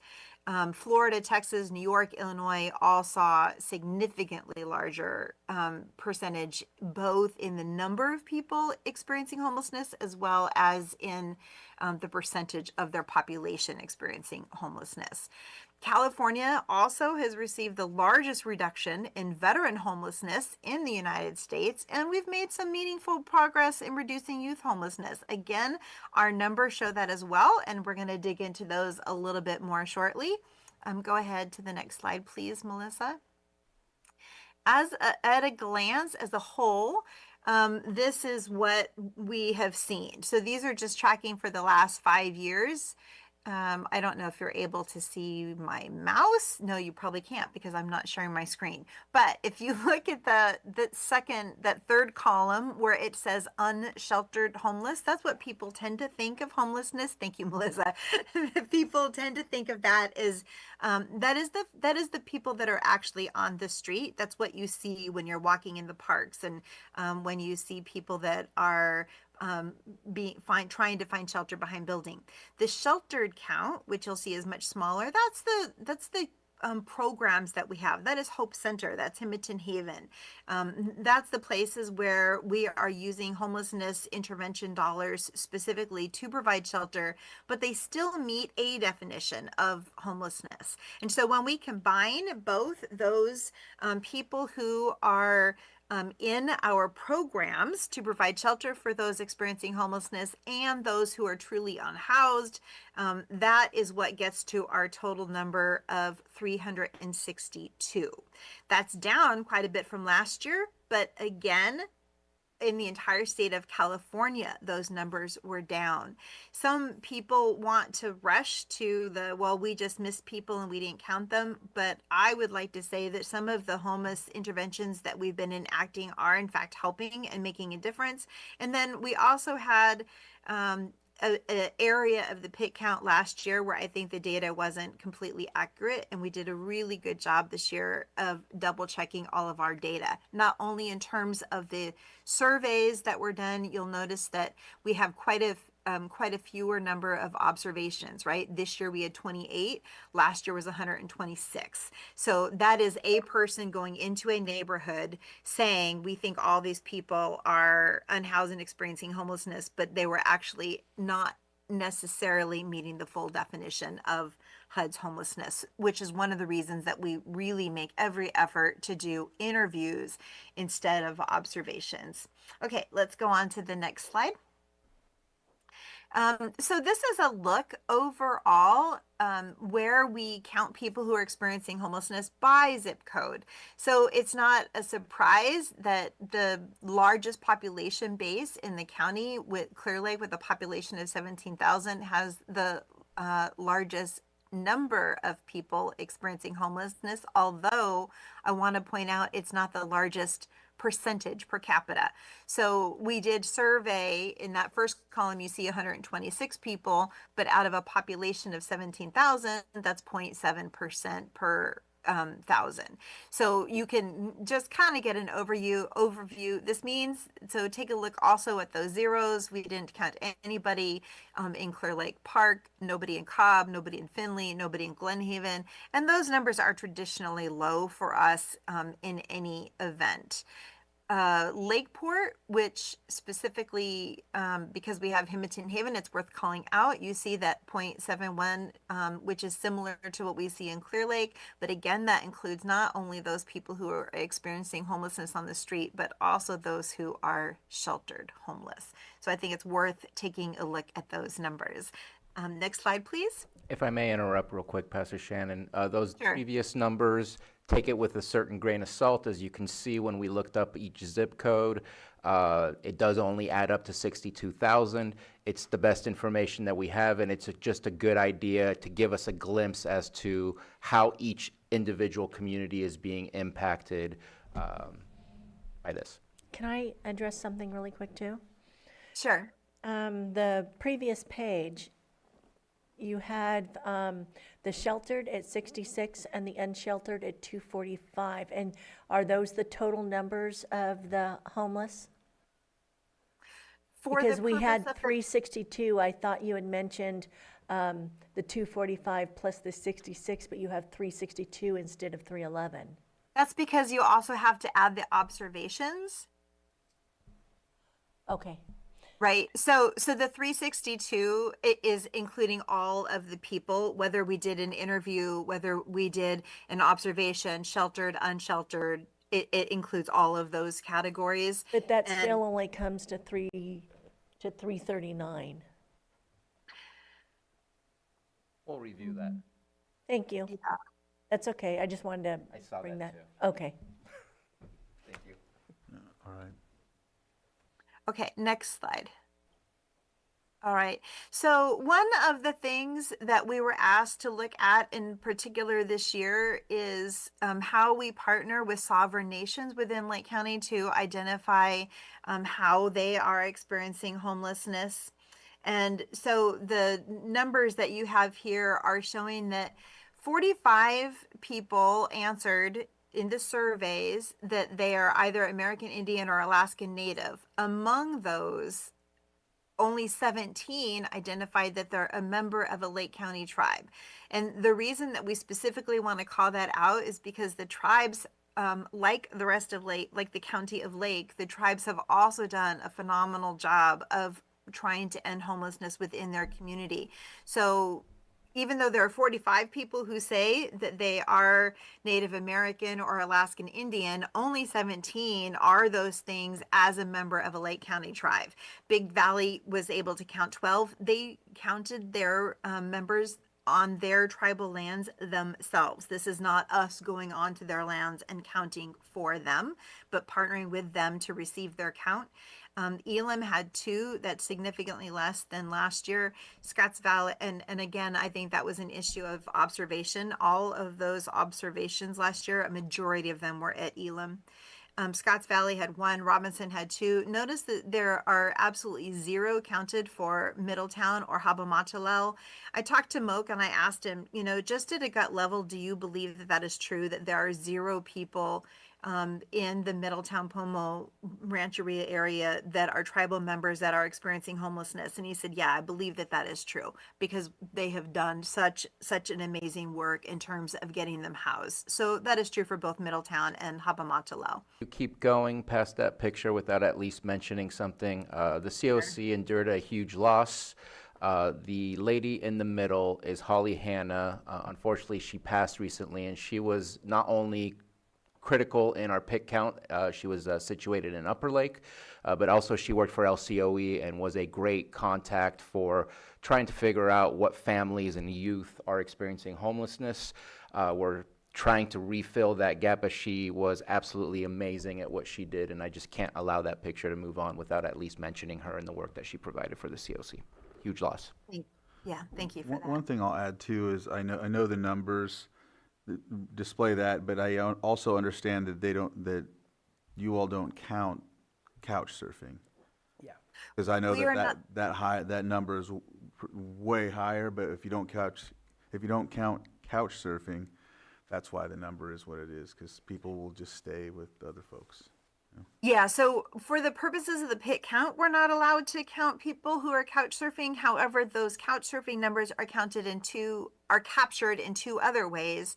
The McKinney-Vento data captures those who are couch surfing that have children in school-age children, and then also in the HMIS system, if they're couch surfing and they register to receive services for people who are unhoused, they will be captured that way as well, which is one of the reasons that we crosswalk the data between those different systems. All right, thanks. Okay, next. So here's one of the breakouts I wanted to show in terms of race and ethnicity. So the largest population of people experiencing homelessness in Lake County is Caucasian or white. It is also the largest, population of the county. So, and then again, to point out that the second largest group experiencing homelessness in Lake County are those who identified as American Indian or Alaskan Native, 45. But of that 45, only 17 identified as being a member of the tribe. Next slide, please. This shows you overall as an example of what the percentages look like in Lake County. So you see this 45 out of 366 is 12%. So it looks like 12% of our population experiencing homelessness are Native American when they represent only 2% of the population as a whole. Which is a warning to us. Like, this is a population that we need to look at. We need to pay attention. Why does one group of people have a higher incidence of population per percentage of their group within the county? And so it's just one other way of looking to track that data. So even if we're not looking at all Native Americans, for example, 12% experience that are unhoused, even if we're only looking at those who have a tribal affiliation at 4.5%, they only make up 2% of the community, which means they have a higher rate of homelessness. So that's the purpose of this slide, to show you those things. Next, please. A lot of times they're unaffiliated with the tribe, and so they don't have direct services to the federally recognized tribe. So that's what happens.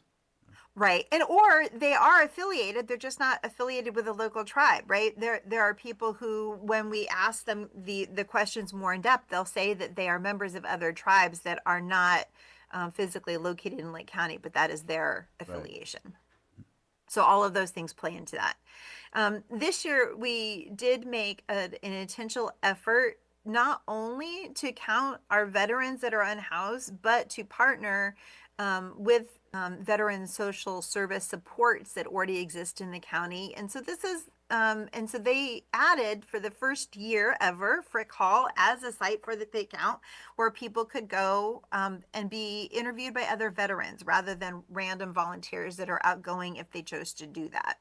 So this year we had 5 veterans in the sheltered survey. So that's 5 veterans who are in a housing program such as Hope Central or Hamilton Haven. We had 12 veterans that were unsheltered. So that means that in that sense, they're living on the street. So both of those numbers were improved for us in Lake County, right? Last year we had 5 that were in shelter, or excuse me, 6 in shelters. This year only 5. Last year we had 14 veterans we interviewed that are unhoused. This year we had only 12. So the phrase that you hear sometimes is functional zero. And when we see specific populations going down, that means that we're at functional zero. Functional zero doesn't mean we have 0 veterans that are unhoused in our community. We have 17 according to the pit count. Functional zero reports to the growth, not the number of people. So we are going the right direction in terms of our veteran services and veteran housing. Next slide.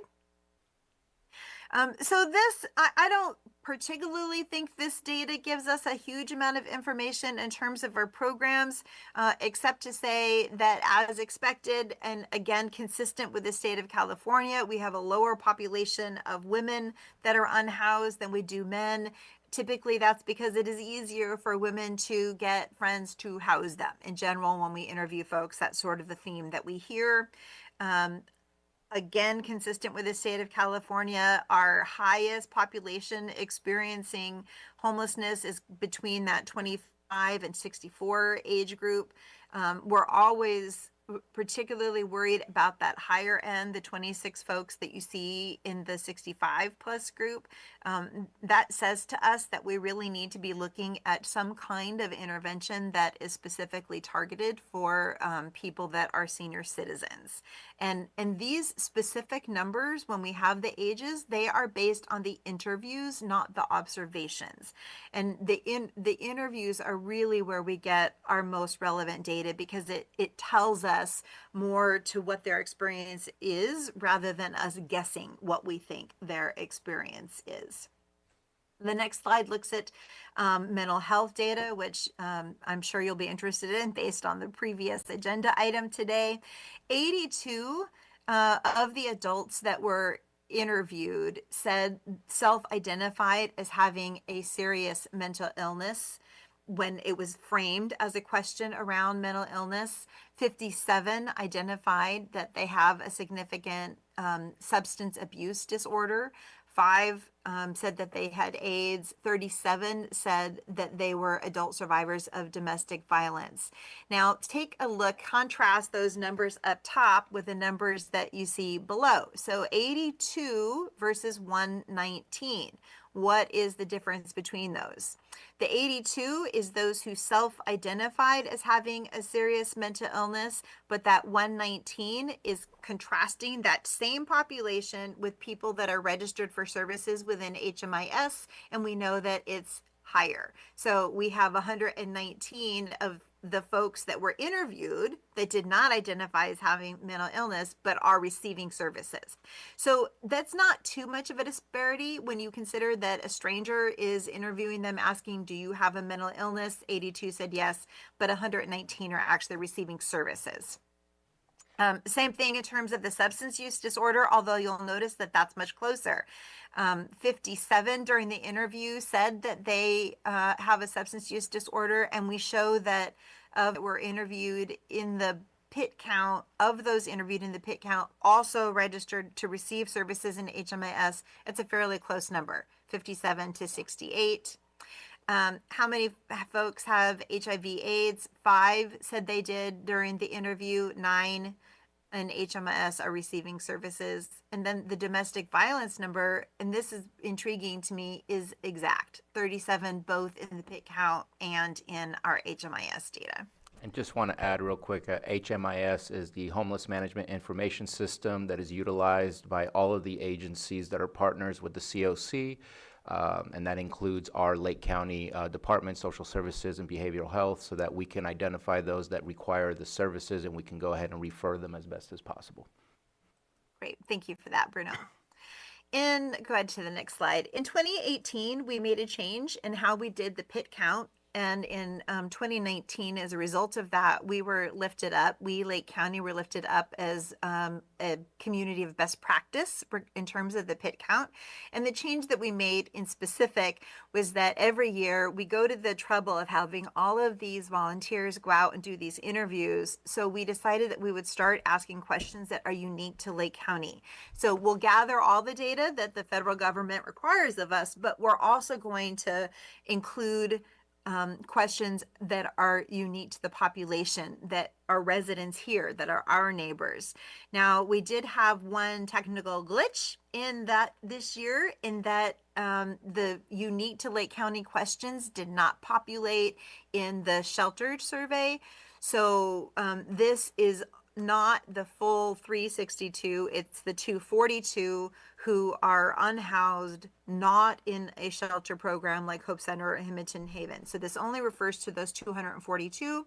It obviously doesn't reflect those who were in the observations, because we didn't interview them. We just saw them. So that is one thing. And then the second thing that we learned through the unique questions was that the sheltered survey did not include tribal sheltering programs. So Big Valley, for example, has homeless service housing where they're able to help place people experiencing homelessness into housing, but that wasn't an option on the survey. So we will get better about doing that, but I just want to do those 2 observations before I go into the Lake County specific data. So here we go. First of all, I want to say, and I say this every time because every single survey we have ever done has shown this: Lake County is home. Of the 242 unsheltered surveys, only 8 people declined to answer how long have you lived in Lake County, but for all of those that did answer that question, the total number of years is 4,928, which means that the average time that a person who is living unsheltered, unhoused in Lake County, the average time that they have lived in Lake County is over 18 years. And of those, 143 of them have family that are living in Lake County as well. So when we when we talk about homelessness in Lake County, we need to also talk about the fact that it is home. So they're not homeless, they're unhoused. They are in the place, for many of them, where they've lived for decades, but where they no longer have shelter. Okay, thank you. Next slide. And then because, since 2015, we know, depending on the survey that you're looking at, somewhere between 60 and 67% of our land mass has burned, we wanted to ask questions about how many people are unhoused due to fire-related situations. No surprise that, there were 11 people that identified Boyles or Glenhaven, but take a look at the second to bottom. That is the 2015 Valley Fire 10 years ago, within the past week, 10 years ago, and we still have 12 people in the survey that are saying that their homelessness was caused by the Valley Fire. Now, I want to acknowledge that this does not mean that their house burned down in the Valley Fire. They might have been living off the grid, in a shed, in an accessory dwelling unit, in somebody's garage. There are many different ways, or it may even be that a landlord, took over their house because their house burned down and they then displaced renters. So there are many different ways that you can sort of get to this place of saying that the fire caused your homelessness. Maybe they lost a job in the fire. But the point that I want to make is that 45 out of the 242 surveys, so almost 20% of people experiencing homelessness in Lake County, identify that one of these major fires in Lake County was what initially caused their situation of being unhoused. So that is, to me, staggering when we think about what that means and how we respond, and also the trauma-informed care that we need to bring to the programs and the people that we serve. All right, next question is all about youth. So we want, as we looked at what questions we really wanted to ask and to dig deeper into, is what does our youth population that's unhoused, what are the things that contribute to that? So one of the questions that we asked was if somebody was ever in foster care or were considered an ICWA student. 43% said yes. So again, that's almost 20%, not quite.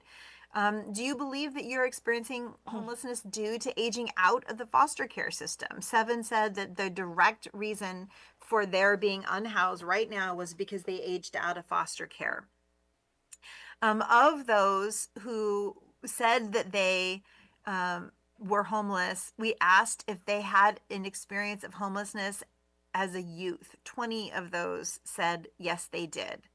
And then finally, we said, do you believe your living situation as a youth contributed to your current situation? 20 said yes. So those bottom two are different ways of asking the same question. So again, it makes sense that the numbers are the same, and it just affirms the validity of the data as we're collecting it when we ask one question in two different ways and we get the same number of answers. Next, we looked at incarceration and the legal system. And we really wrestled with how to ask this question. If you ask somebody directly, like, are you a felon? Is this the reason you're homeless? You created defensiveness and less openness to answering the questions. And we didn't really want to know how many people are felons. What we really wanted to know is how many people had an interaction with the justice system, or someone in their family had an interaction with the justice system that is the cause of their experience of being unhoused, either themselves or a family member. And so 37 people said that that was the direct reason for their being unhoused right now. So that's good because, of course, we know that probation has a program that they are working on and have received funding for to build housing to include people who are justice involved. So that next year, hopefully, we'll see that number specifically go down. But this is how we track how well the grants and the funding that we're doing impact the measures that we actually see on the streets. So the next thing that we asked, it was the first time that we specifically asked this question, and it gives us some really good data. Instead of saying, what kind of housing do we need? Instead of making a very broad question, we asked people to consider very personally for you yourself, for you or your family, what kind of housing would you prefer if it was available today? Now, only 233 people answered this question, but here's some things that I really want to point out. And I'm going to start from the bottom and work my way up. The largest number of requests was for an apartment, right? They would like to be in an apartment. And that's common. We would expect to see that. In a survey of this sort. It's consistent with other national questions. 59 said they would like to be in a house, 57 in a tiny home. Again, that's pretty consistent with what we see in other communities. But these other two numbers are what I really wanted to show you. 26 of them said specifically that they would like to have safe parking. Now, this doesn't mean somebody is choosing to want to be homeless forever. It means that they just want a place to be short term so they can figure out what they are doing. And when we look at communities that provide safe parking and we provide wraparound services in conjunction with that safe parking, we see that good results, better than 50%, which is a kind of the mark of what you want to see in a program, are able to find housing. So next year, it will be very interesting to see what the numbers come from the safe parking projects that Lake County is opening. Now, this 3, I want you to remember this 3 over the next 3 slides. So this question was, if we just asked people what kind of housing they want for themselves, only 3 people said group or communal housing. However, next slide, that 3 changed to a 98 if we said it was a dorm. So would you consider living in a dorm if all the residents were part of a job training? It went from 3 people willing to live or wanting to live in a group setting to 98 people wanting to live in a group setting.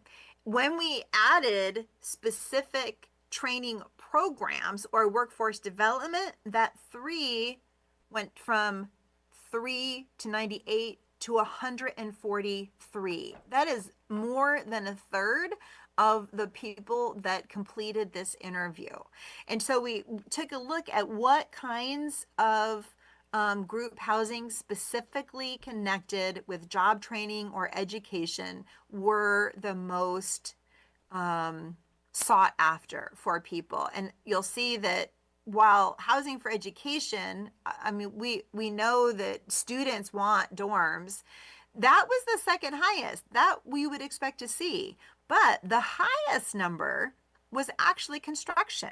So if we would be able to find a way to connect a shelter provider with a workforce development program, specifically in the area of construction, that was the highest, most sought after place where people said that they would like to live in group housing.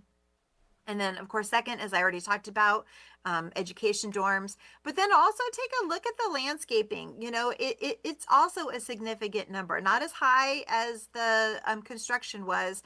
But if you combine these others, landscaping, seasonal ag, solar, construction, you get a pretty significant number of people that want to better their lives by training or education.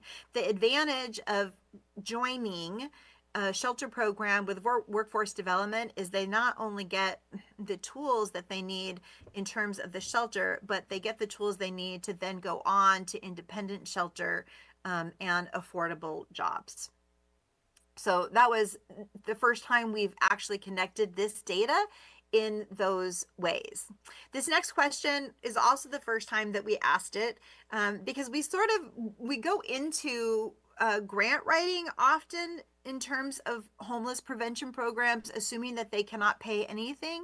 But that's actually not the case. When we asked people, not in general, but for you and your family, what price range could you reasonably afford to pay for housing? 10 of them said they could pay $800 or more. 20 said they could pay between $600 and $800. 38 said that they could pay between $400 and $600. 28 said between $200 and $400. 45 were like, it'd have to be under $200. 95 said it would have to be free.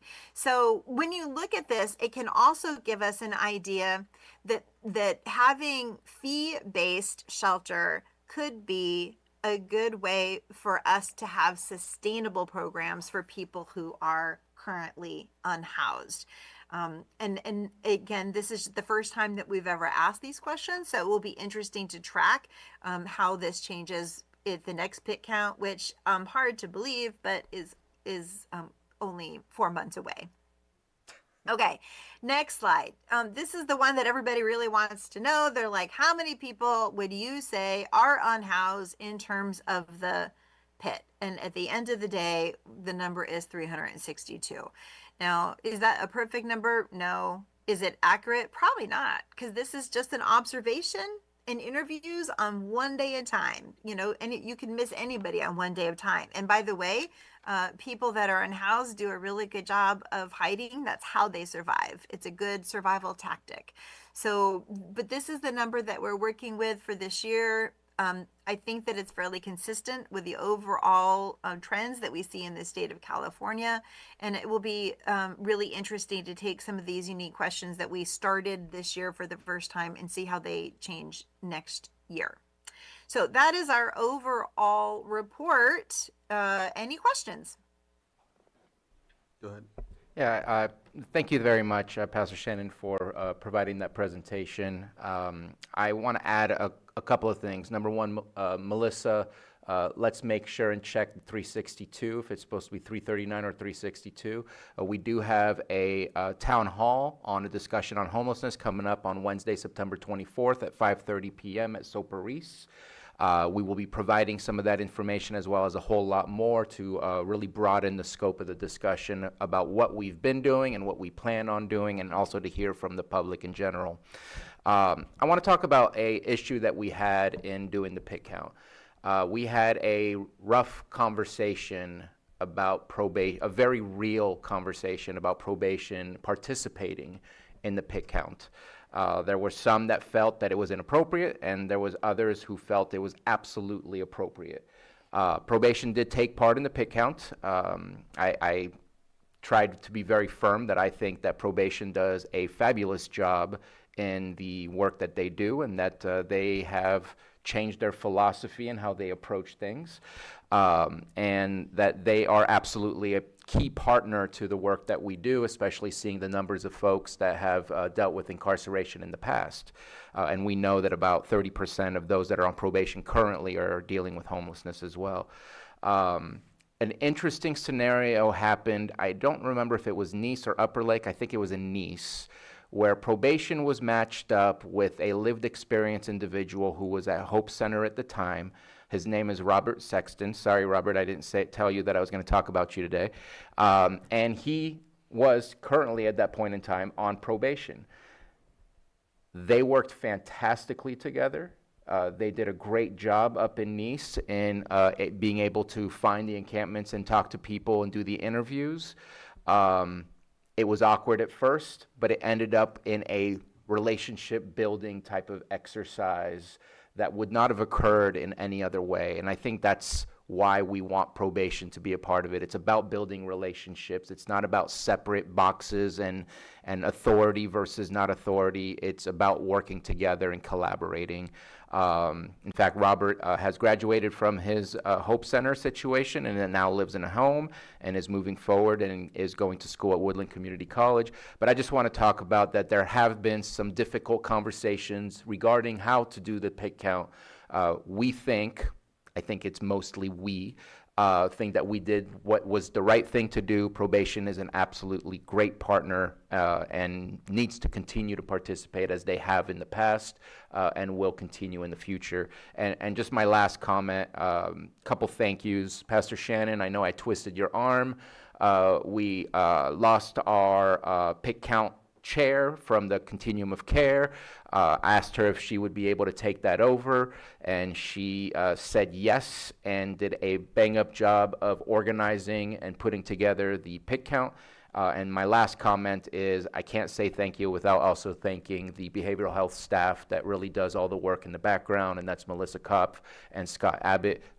There may be others. I know Megan is always involved as well. There may be others behind the scene that I'm not fully aware, but I just want to say thank you to that because there's a lot of background work that does occur for the COC. The COC does provide some funding to help pay for some of these positions, but I'm also certain that that's not entirely the total cost. So thank you. All right. I will open it up for the public. If there's anyone in the public that would like to make a comment on this item on the agenda. I do have a few more things to talk about. HHAPs. 1 second, I'll close the public input and bring it back, and if I have to open it again, I will. Go ahead, Scott. Sorry. The reason we had the pit count to discuss it with you is to kind of give you the overview of the state of homelessness in Lake County. It's as Supervisor Spate was talking about, it's an incredible endeavor of doing a pit count, and I think we do, seems like, better every year, learn something every year that we make improvements for the next year. But I think even more important, it really brings out the importance of an organization like the Continuum of Care to address homelessness. These are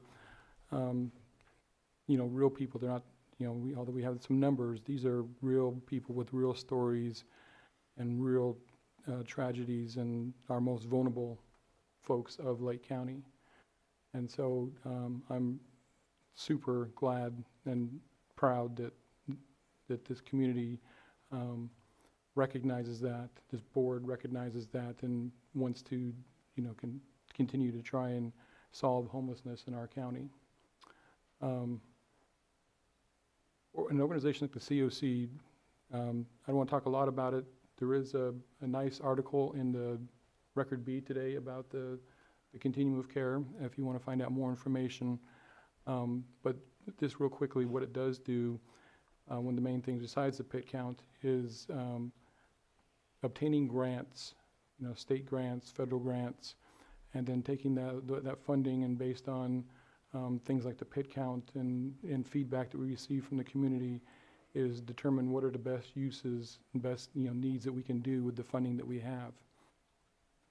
One of the funding opportunities that we have before us is HHAP Round 6, which is a state grant that comes out almost every year, and which provides COCs across and counties across the state some funding that the state, because they're also invested in addressing homelessness, and but they also each year add a little more requirements and to those grants. I've asked Linda Hedstrom if she could talk a little bit about, she's our grant writer, talk about the requirements of HHAP 6 and the input that we need from you and the community. Linda, are you there? Yeah, I'm here. Don't know if you could see me. Yes. The HHAP 6 application was due end of August. So, folks, that's been submitted. But typically within 30 days, State Department of Housing says, comes back to us asking for a lot of changes sometimes, depending on whatever the governor at the time is trying to emphasize as far as homelessness efforts in the state. And so what we expect to be hearing back from HCD anytime now, and that will be the time to submit any of your Board of Supervisors comments in particular. One item that is required as part of the annual HHAP application is a regionally coordinated homelessness action plan. And that was attached with your board agenda. It discusses all what Pastor Shannon basically explained about the different kinds of homelessness definitions, pit count versus, the couch surfers and people in other units that are unsafe for habitation, but are still being used as homeless or housing in Lake County, for example. And so that plan does go into detail on all that. It does also discuss in some detail last year's pit count. We didn't have this year's complete pit count up and running and accepted by HUD just at the time this was due. So when we next update this homelessness action plan, this current pit count information, which is very detailed, I'm just super impressed, will be included. Also, hopefully, we'll be discussing what the county is and the COC is doing with its new cleanup program of the different encampments, which is terribly ambitious for a large rural place like Lake County. Just terribly impressed that the COC went after that. But if you have any comments on that homelessness action plan, I'd sure appreciate it, because one of the regulations now, fairly new with the state, is that both the county and the COC need to annually review and update that plan. And if I can say that you reviewed and we considered any update suggestions you have now or care to submit, and could be then incorporated for when HCD comes back to us in the very near future, asking for, whatever we changed, we could have that on the public record. Also, as part of today's meeting, we need the Board of Supervisors to say that it again formally agrees to participate with the COC in ending homelessness in Lake County, and you've got that MOU as part of your agenda packet. Any questions? It looks like we don't.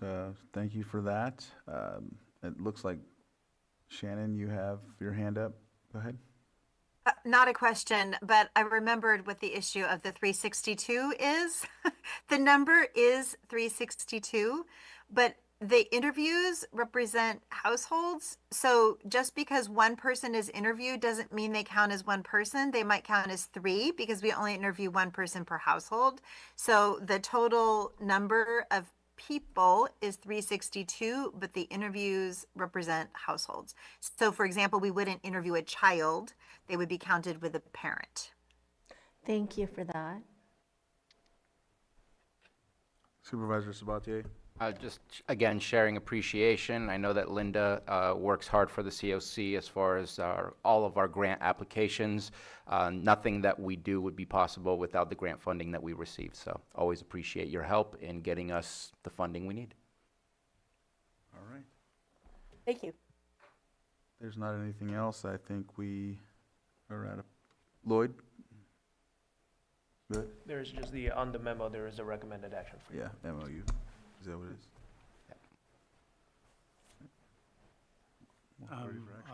If there's nothing further, I'll move to approve the memorandum of understanding between the County of Lake and the Lake County Continuum of Care to alleviate and prevent homelessness in Lake County, and authorize the chair to sign. And then should we take that as separate action? Yes, and that would be probably two separate actions. So I have a motion and a second, and just real quick, I'm going to comment because people are watching. I will follow up with you all about some of the things I'm dealing with in the mobile home parks, because I know that that's a prevention type of thing. I just don't want to get into that. I know that's going to take away from what we're talking about now, so I'll follow up. So I have a motion and a second. All in favor? Aye. Any opposed? Motion carries 5-0. And with that, I'll continue.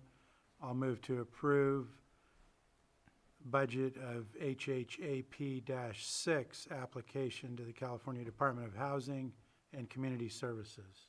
Second. I have a motion and a second. All in favor? Aye. Aye. Any opposed? That motion carries 5-0. Supervisor Sabatier. I know you didn't want to distract, but I just want to say out loud for the public as well as the board, we did set aside $400,000 for prevention. That is in the works. There's money set aside within the budget here as well. And so we are looking to really work on one end, which is to get people off the streets, and on the other end, to prohibit them from falling into the trap of homelessness. Thank you So, for that. No, I we- appreciate that. We are attempting both, and hopefully we can help you with what's available. Excellent. Thank you. All right, well, thank you for that, and I don't know, I think that's all we have for you all, right? Thank you All very much for right. your time. Thank you. All right. Let's see, what do we got, 11:30? Do we need a break, or are we good? I need a quick one. Let's take a quick break. We'll come back at 11:35.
All right, we're back from our break. We'll go ahead and move on to our 7.4, consideration of the following advisory board appointment, Big Valley Advisory Council.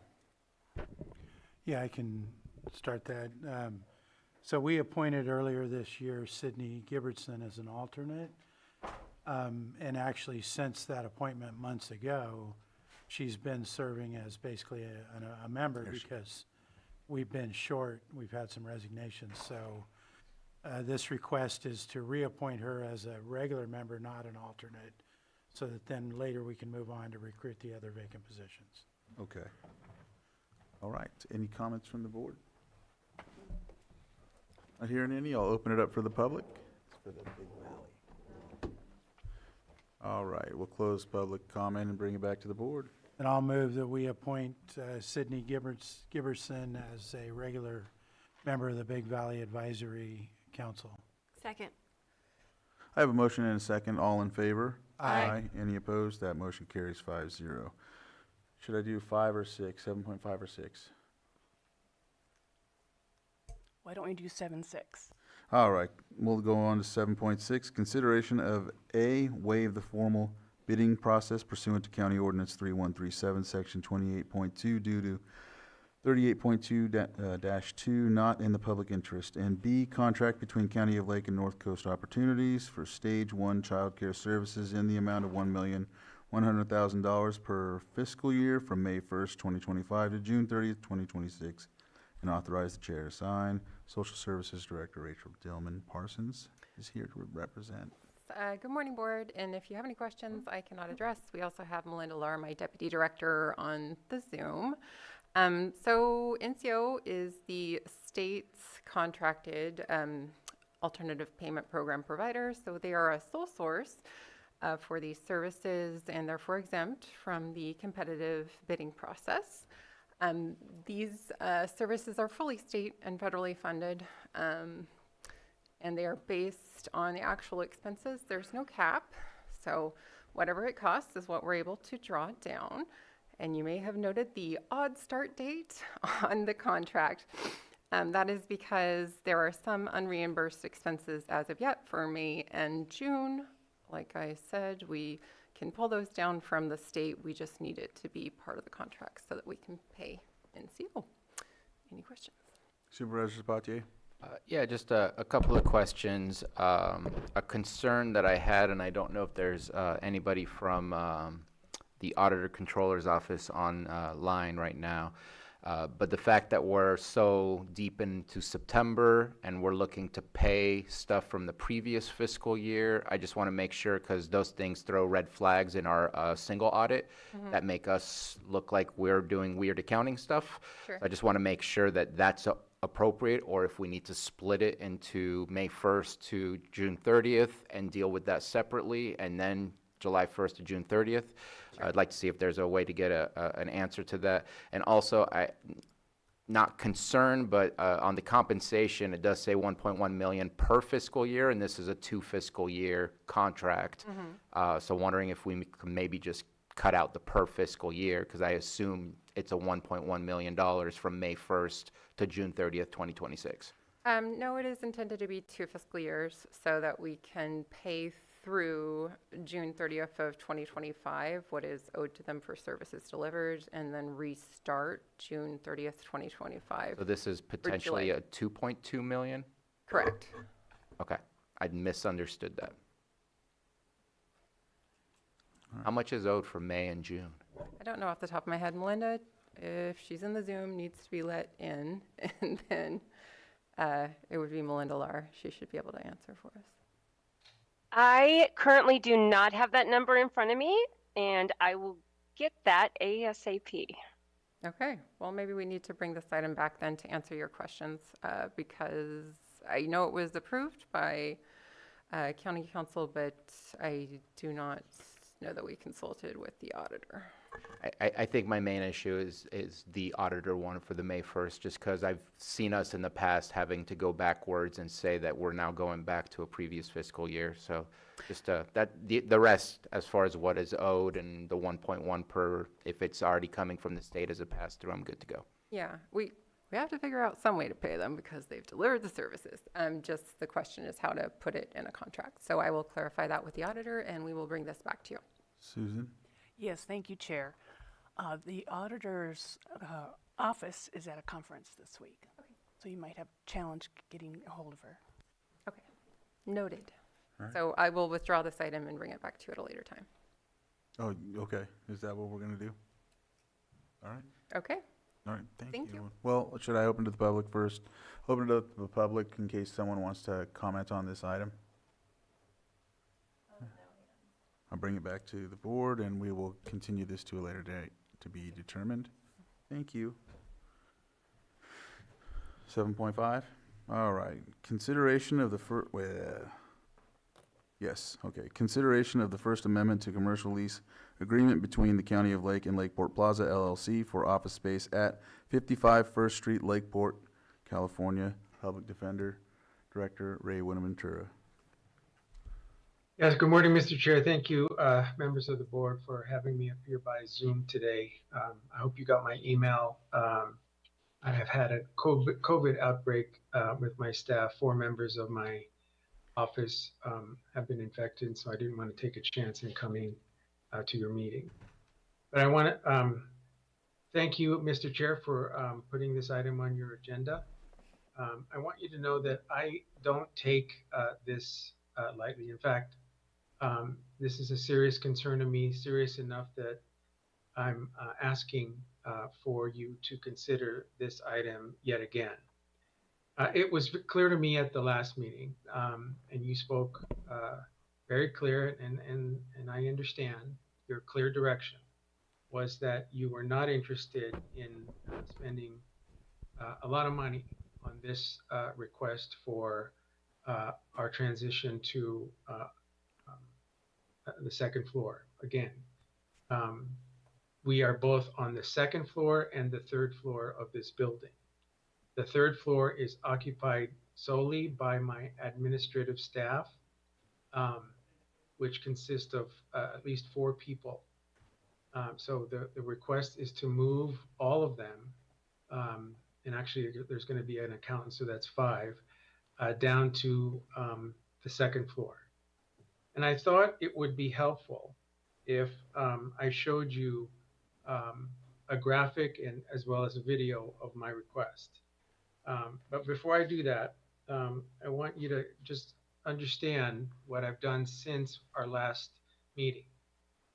So after I got clear direction from you and an understanding of where the board's concern was, I went back and I started to renegotiate with the property manager at my building.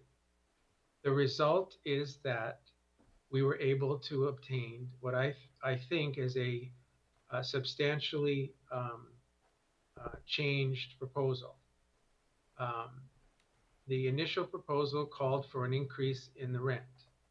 This new proposal has absolutely no increase in the rent. The initial proposal asked for a remodel to the amount of at least $10,000 in remodeling to accommodate the transition. This new proposal has no request for a remodel. So about the only thing that still cost slightly is the transition time period. The old proposal asked for a 3-month transition period. This new proposal only asks for 1 month. And I presented this to the Space Committee and got what I think was a positive response. Shane French was also there, and he believes that the transition of a month, probably less actually now, can take place. And in fact, they were looking at starting to try to do something today in terms of the IT setup. So again, no increase in rent, no remodel, and a 1-month transition period. Now I'm going to share with you real quick, I know you want to share the presentation, but I know that Vice Chair was attending. It was in attendance at the. Yes. Yeah. So I think if it's okay, we might just get your input from it, and if everyone's okay with it, I mean, I think we understand the realm of it. We may not need to go through the presentation from that point, if that makes sense. So, Yes. Vice Chair, go ahead. Yeah, so at the Space Committee, this was discussed, and I support this new plan because we're not going to be remodeling, and it's only going to cost $1,700 for that 30 days to move out. I do believe that it's valuable to have all the people in the same building, so that's really where it stands, and the Space Committee, can work with that, or they were okay with that. Supervisor? No, Supervisor Pyska wasn't there, but. I wasn't at the meeting, but I did get briefed, and I'm okay with going forward with this too. Supervisor Owen? I had actually, I thought in your notes it stated that it would be $18,677 for that transition month would be the amount that would be paid, which is an increase of $4,057.90 for that 1 month. To move 4 people, it just doesn't seem like, I mean, that's something that realistically, a couple of good guys could probably do in a couple of hours, I would think. So a full month to make that transition just seems like a lot, and 3 months was just over the top in my mind. I have one more question. I know that we're paying $9,903.60 rent per month for your current space. There's an additional base fee of $4,716. What does that entail exactly? Because you're already paying rent, I mean, a really high rent. And then we are paying an additional base fee of over $4,700 a month. Can you tell me what that includes? Does that include the power, just everything? If I could defer that to either Stephen or Matthew, because they were involved in that negotiation. Thank you. In the meantime, Supervisor Sabatier? I know in last week's memo, it mentioned and pays for sewer, water, electricity, like all those things. So I think that was detailed in our last memo. Somebody please correct me, but that's what I read. I remembered the power. Yeah. I mean, not the power, I remembered the garbage. So, if just to state my opinion, I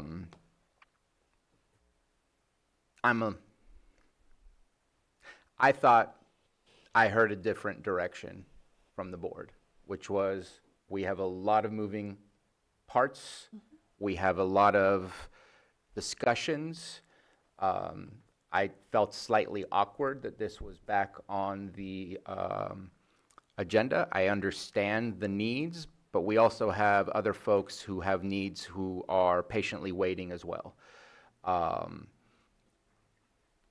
It's also slightly, I guess I want to question every agreement now that comes before me. Can we get a better deal? Because it looks like if we say no, there's the possibility of a better deal tomorrow. That also is concerning me. And so at this moment in time, I feel direction was clear. We have a lot of moving parts. We have a lot of potential changes that are coming up in the near future. We want everyone to be patient. I'm going to stand on that same position as I did last week, that I thought the board had provided. Our answer was not no, maybe. Our answer was, at this moment in time, this is not in the best interest to move forward. And I still feel the same way. So Vice Chair, go ahead. I'm confused now, Mr. Buenaventura, because I thought when I asked this question at the Space Committee, I thought we were looking at a $1,700 cost increase based on the 1 month to move. That's my recollection coming out of the Space Committee, that our only cost was $1,700 addition to what we were paying. But now it looks like that could be higher. Am I confused about something between the Yes. base rate and the flat rate? Oh, so when I did my calculation, it amounted to $1,700. But then when I read the memo that was later composed and revised, it did include the flat rate and the other costs associated fees. I'm not really sure how that was calculated. That's why I was going to ask. Because after I left the space committee meeting, my impression was there was going to be further discussion, and perhaps that additional cost was factored in when the memo was revised. Okay, because I think the Space Committee was under the understanding we were talking about $1,700.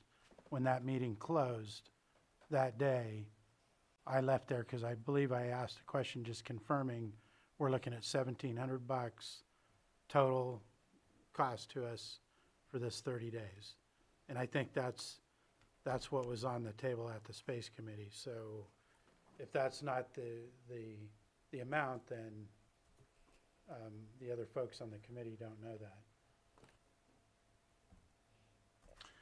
All right, Stephen, if you want to, I don't know if he's, okay, Stephen, if you can help with this. So I don't have all the data right in front of me, but $1,700 would have been the rent itself. That would not include the dollar per square foot, which would be in addition for that 1 month for the third floor, which does, oh, I just lost it. Includes operating expenses, incomes, electricity, sewer, trash, disposal, water services, elevator service, heating, ventilation and air conditioning, maintenance, pest control, so landscaping. So all the things that we would do for one of our own buildings and would have to pay for likely anyways. But that would be on top of the $1,700 for that third floor for the 1 month would be the $1 a square foot, which makes it about $4,000. So that's the total increase to us around. It's 1 month of the third floor, yeah. Around $4,000. $4,057.90. You know, one other thing. That is correct, by the way, her number. One other thing I would note, though, is, yes, to Supervisor Sabatier's comment, I thought, you know, we had direction, we're going to get a report back as well on some of these moving parts, but I think there's no question that we're looking at a minimum of 2 years from today to get them into a county building with all the issues going on. So if I'd be okay with the $4,000 to get them in the same office for the next 2 years at this point. I wasn't in favor of this before with all those additional costs, but that's where I stand. Supervisor Owen? Oops, I'm sorry. Okay. All right. If there's nothing else, I'll open it up to the public if there's anyone that has a comment on this. I'll bring it back to the board.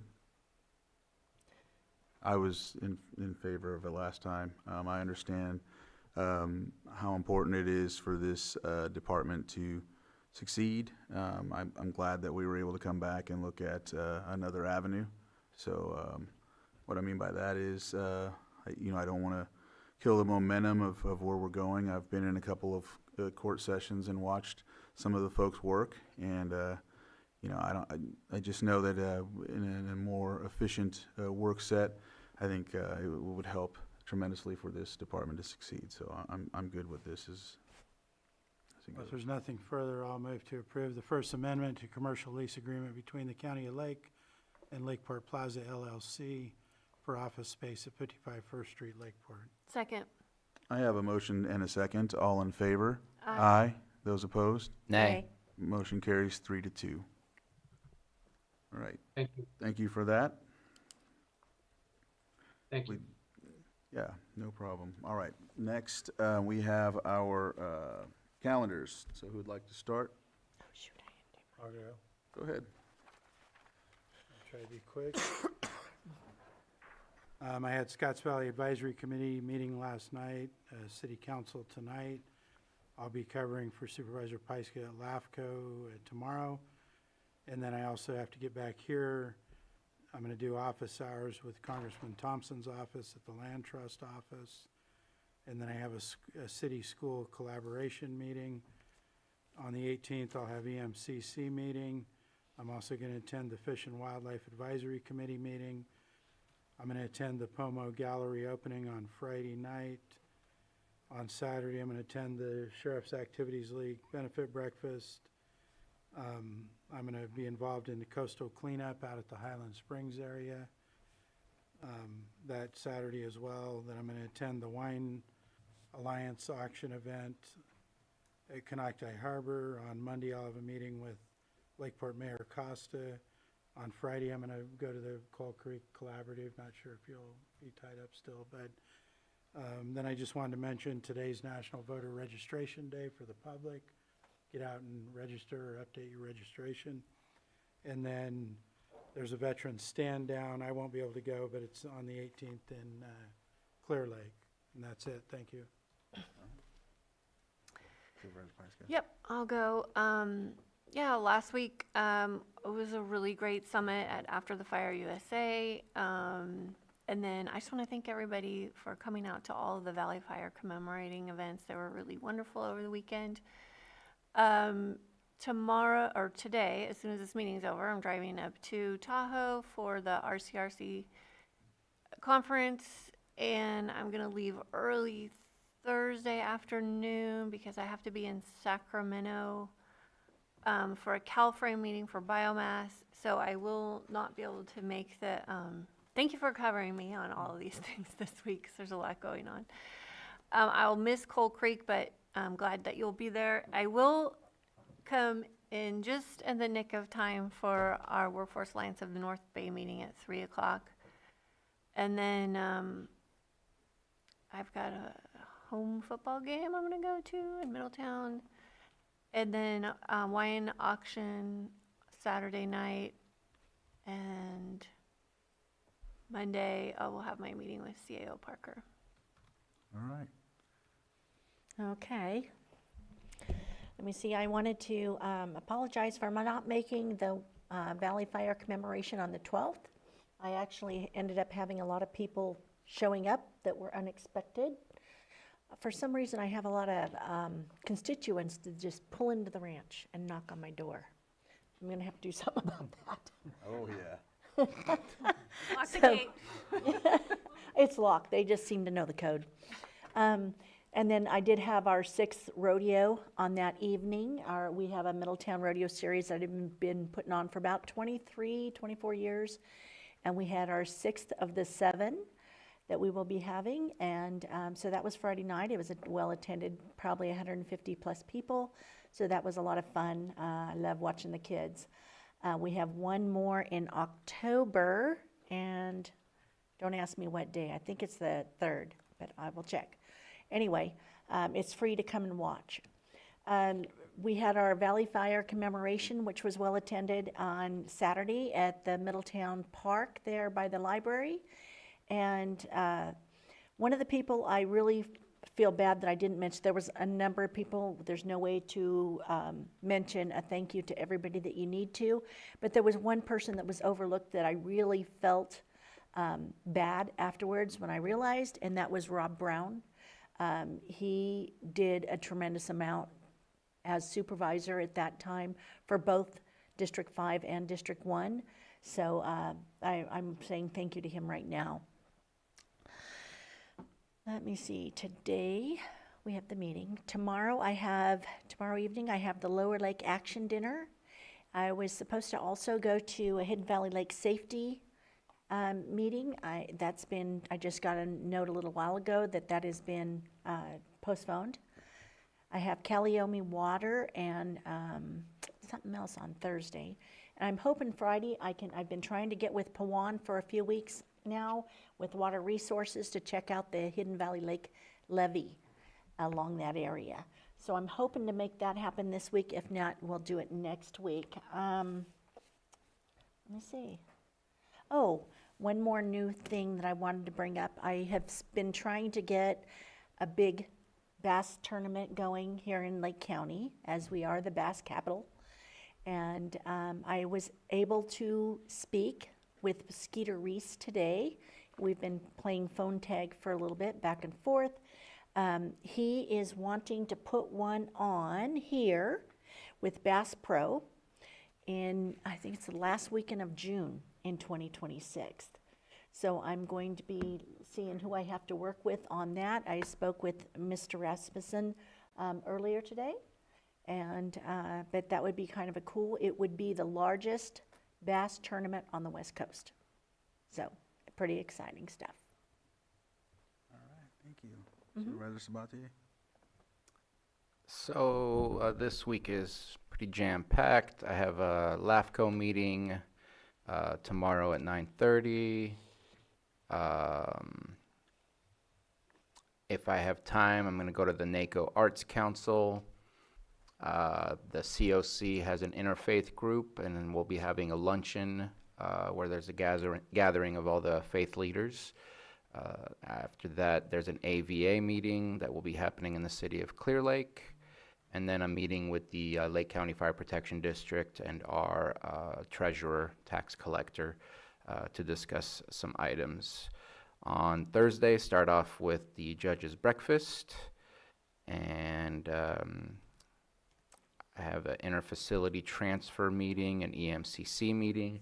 Also at the same time is a NACO Rural Action Caucus group, and just have that on my calendar. I'll try to make it.